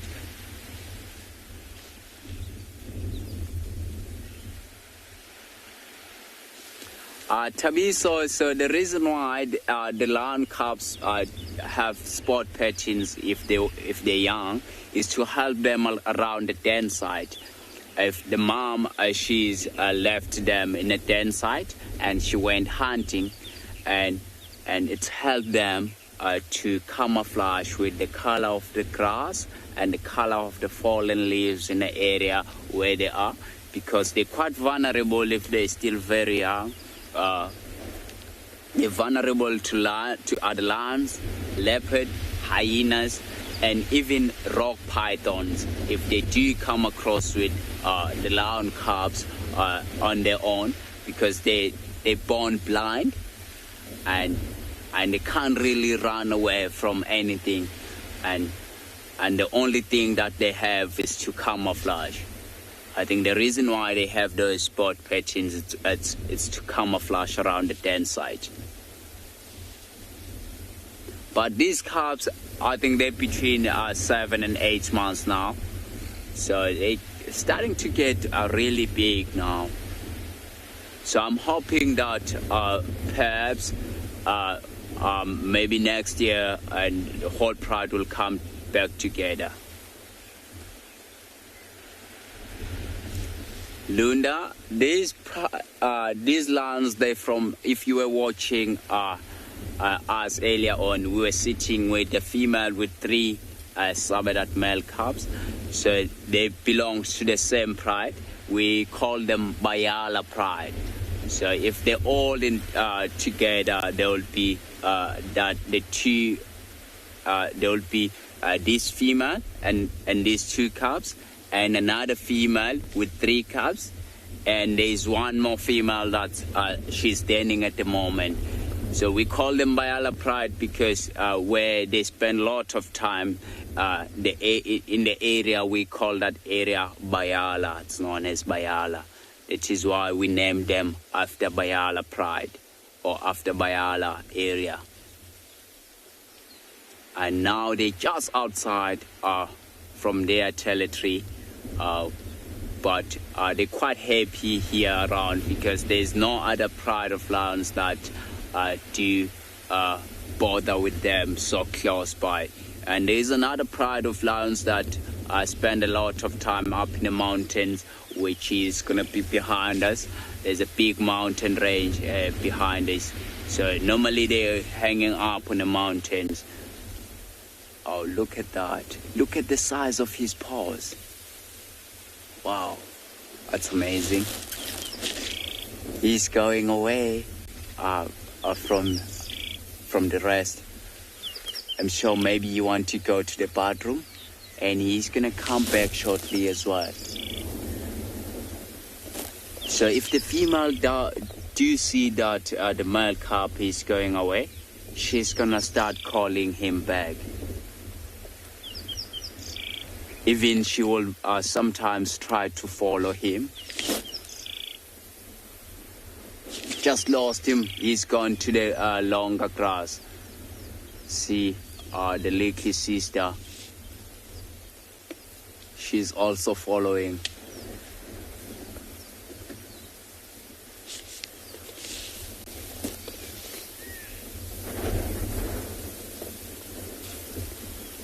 I think we're going to stick with them. It seems like the cubs are walking away. I think we're going to take you across to den around the waterhole and see what kind of birds species he can show us.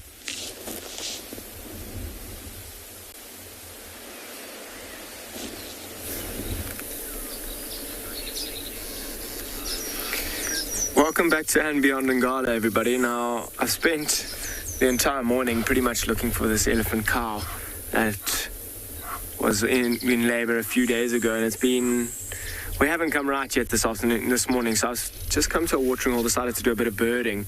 Even that seems to be a bit quiet this morning. There's a few southern-masked weavers there. One you can see there, male.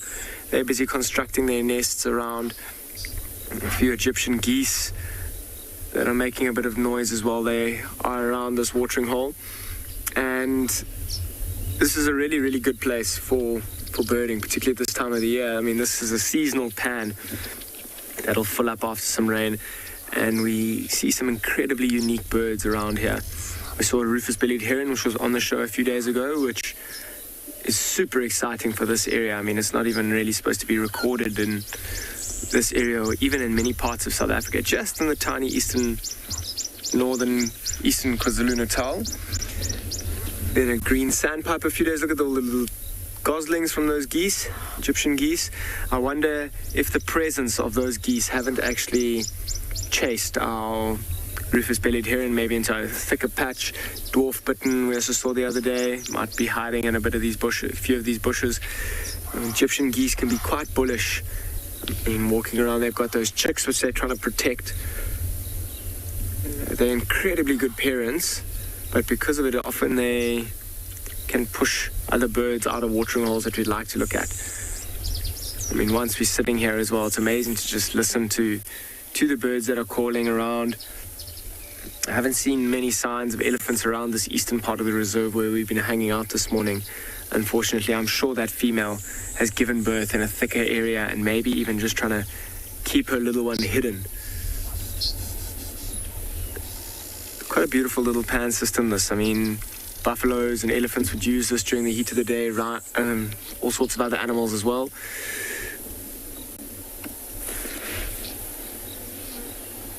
It's really pretty. I mean, these kind of lilies will also produce flowers in the next few weeks. A couple of them have got smaller yellow flowers. But the green is beautiful, particularly against the muddy, murky water. It'll be a good place for those herons and bitterns that I was talking about to fish. They'll kind of like wade through those plants and try and gaze through, try and see if they can't find a frog that's swimming by, an unsuspecting frog that they might be able to gobble up, or a fish that might be swimming through there. It's a little sanctuary over here. I don't think there's also very little danger. I mean, you saw those Egyptian geese coming down with their goslings coming down to the water, and because this is a seasonal pan and it's very shallow, there's very little chance of there actually being a crocodile. Although I say that, you might drive around here one day, and because crocodiles can move during the evening, crocodiles may end up coming here during the evenings. I'm going to stick around, see if we can't find any of those interesting birds I've been mentioning. In the meantime, I'll send you to Kyle with his giraffe.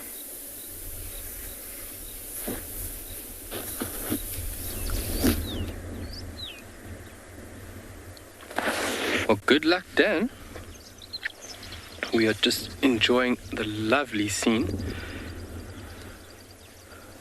These giraffe busy meandering and browsing. Can never get tired of looking at giraffe.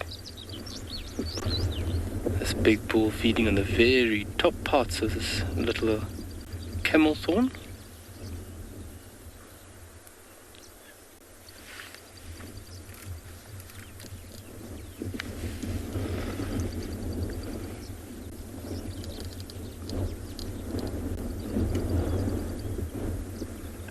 Stripping all those leaves.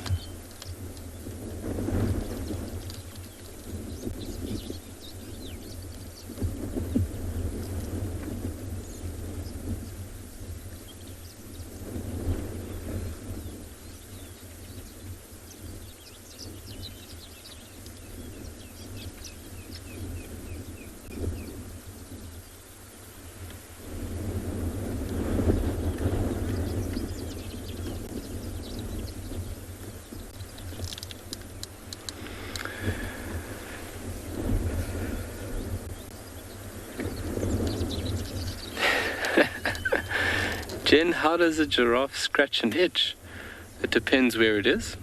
So if it's on the chest area or legs, it uses its mouth.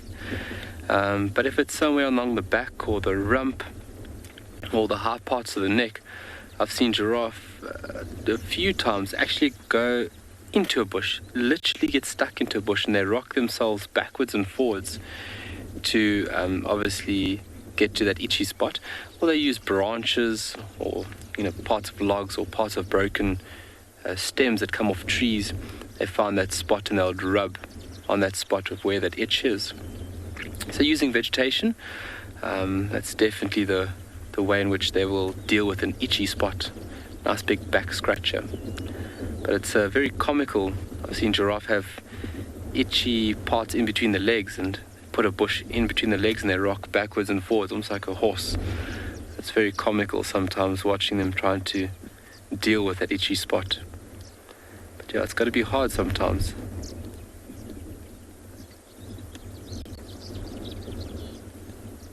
Always think about that. Imagine like biting flies. They have no way of deterring the biting flies, and you know, they have their tail, but that's not a huge deterrent. But I couldn't imagine these little things sitting on me and just biting away, and there's nothing I could do about it. It's got to be very frustrating sometimes. A beautiful bull.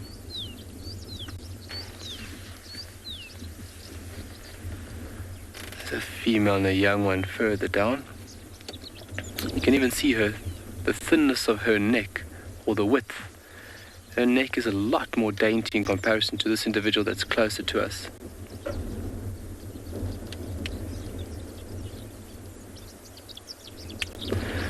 Brendan, why do giraffes have hair at the end of their tails? The hair is a very important function in how they would swat away flies. So there's a few biting flies and insects obviously around the rear end of the animal. The tail can be swished or swayed backwards and forwards, and that is an active way on how this animal could swat away biting flies, because biting flies want to go for a spot where obviously the skin is thinner, their hides are very tough. Obviously that's why they are highly sought after and are still actively hunted to this day. Can you believe it? But a biting fly or a parasite wants to be somewhere warm and safe and secure. So going in between the legs, that's the spot where these individuals would want to be, around the groin area, or in the inside of the hind leg. So that tail is a very important tool to try and just give the animal somewhat of a chance of getting away from those biting little animals. But the tail is also then highly sought after for bracelet making. So tails are used for fly swatters, for obviously our use, but the tail hairs themselves are highly sought after to make bracelets, arm or wrist bracelets. They're very thick, coursed individual hairs, and together it's quite a solid structure if you give it a good swish or swat. I'm talking about your tail hairs.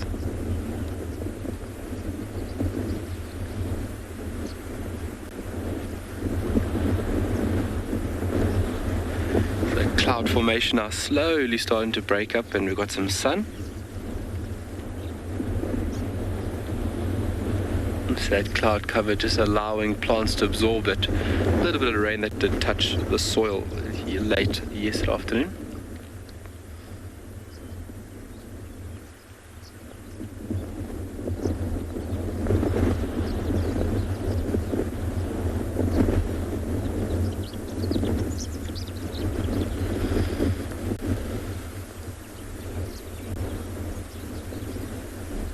And you can see from which way the wind is blowing if you look at the trees or the eland's bean.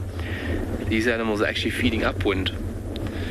So if you're feeding upwind, the tree up ahead of you doesn't actually know that you're coming. There's no notification, so no early warning system, so they obviously increase those tannin levels. You see most browsers, they will move upwind, because once browsed upon, that tree will release a chemical that is taken downwind, and once that chemical is received by another tree, that tree is almost has an early warning notification that something in the area is going to come nibble on you. So you would start increasing your chemical defense. We're going to send you over for some lion action.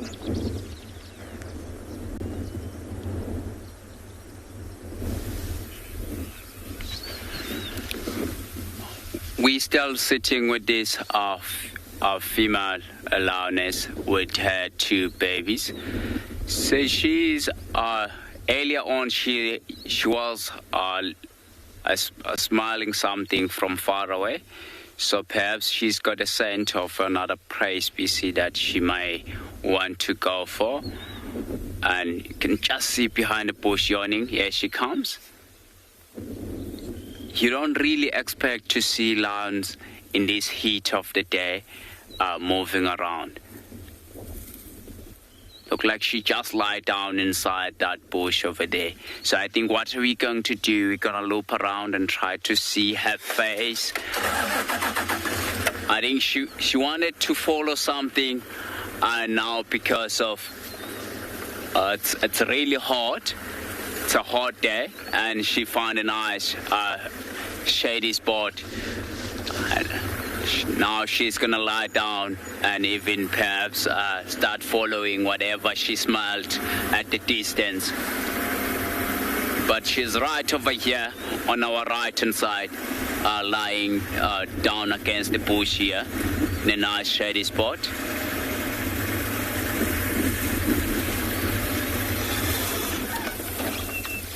Wow. And have a look at the size of her head. She's got enormous head. I think she wanted to attempt another hunt, and she felt like it's really hard for her, and she was pushing herself as she was walking around, and now she's got her eyes closed. I think she lost the interest on what she was trying to hunt. But have a look at the size of those teeth. She's got enormous, big, like yellowish teeth. And you can just see on her nose as well. She's still got a little bit of a pink nose. That shows you sometimes you can age lions by looking at the nose. I think we are going to can just see her again. She just lifted her head up to smile again. I think we're gonna sit tight with her and see what she's gonna do.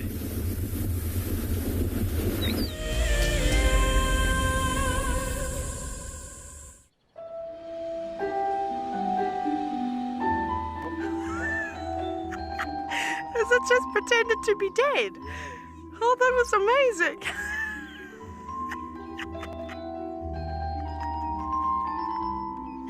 I can't.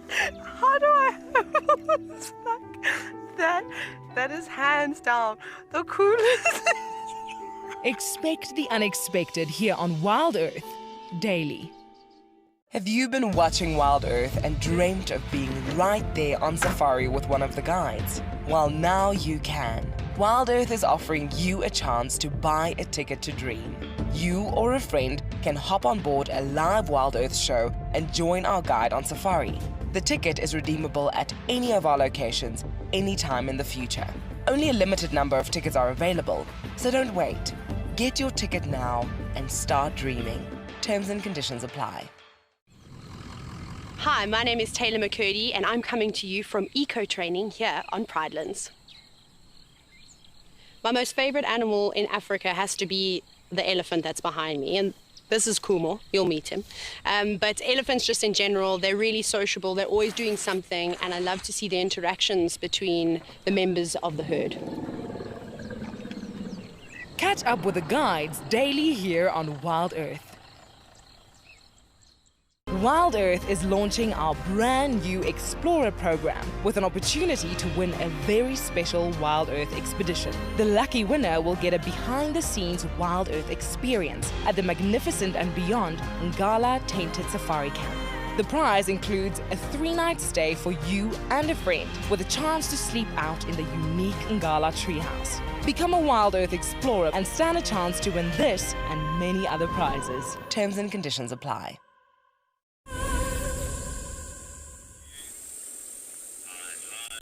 Well, as you can see, Tingana has repositioned again and has found himself a very nice spot now, which is deep in a Tamboti thicket, where it's nice and shady.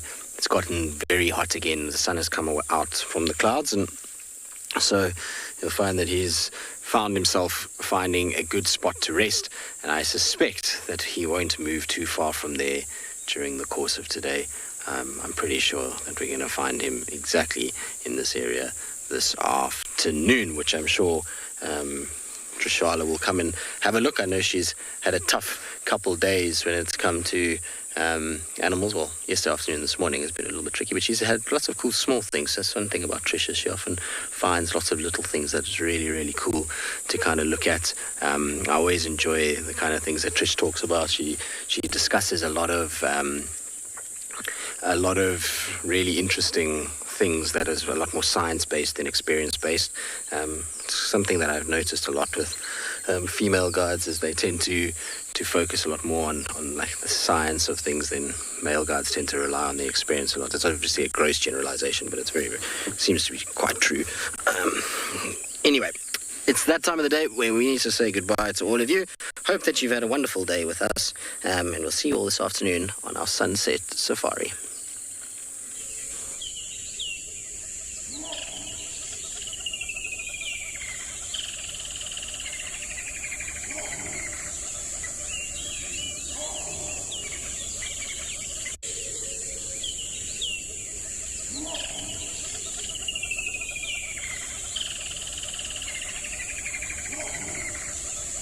Safari and may include animal kills and carcasses. Viewer discretion is advised.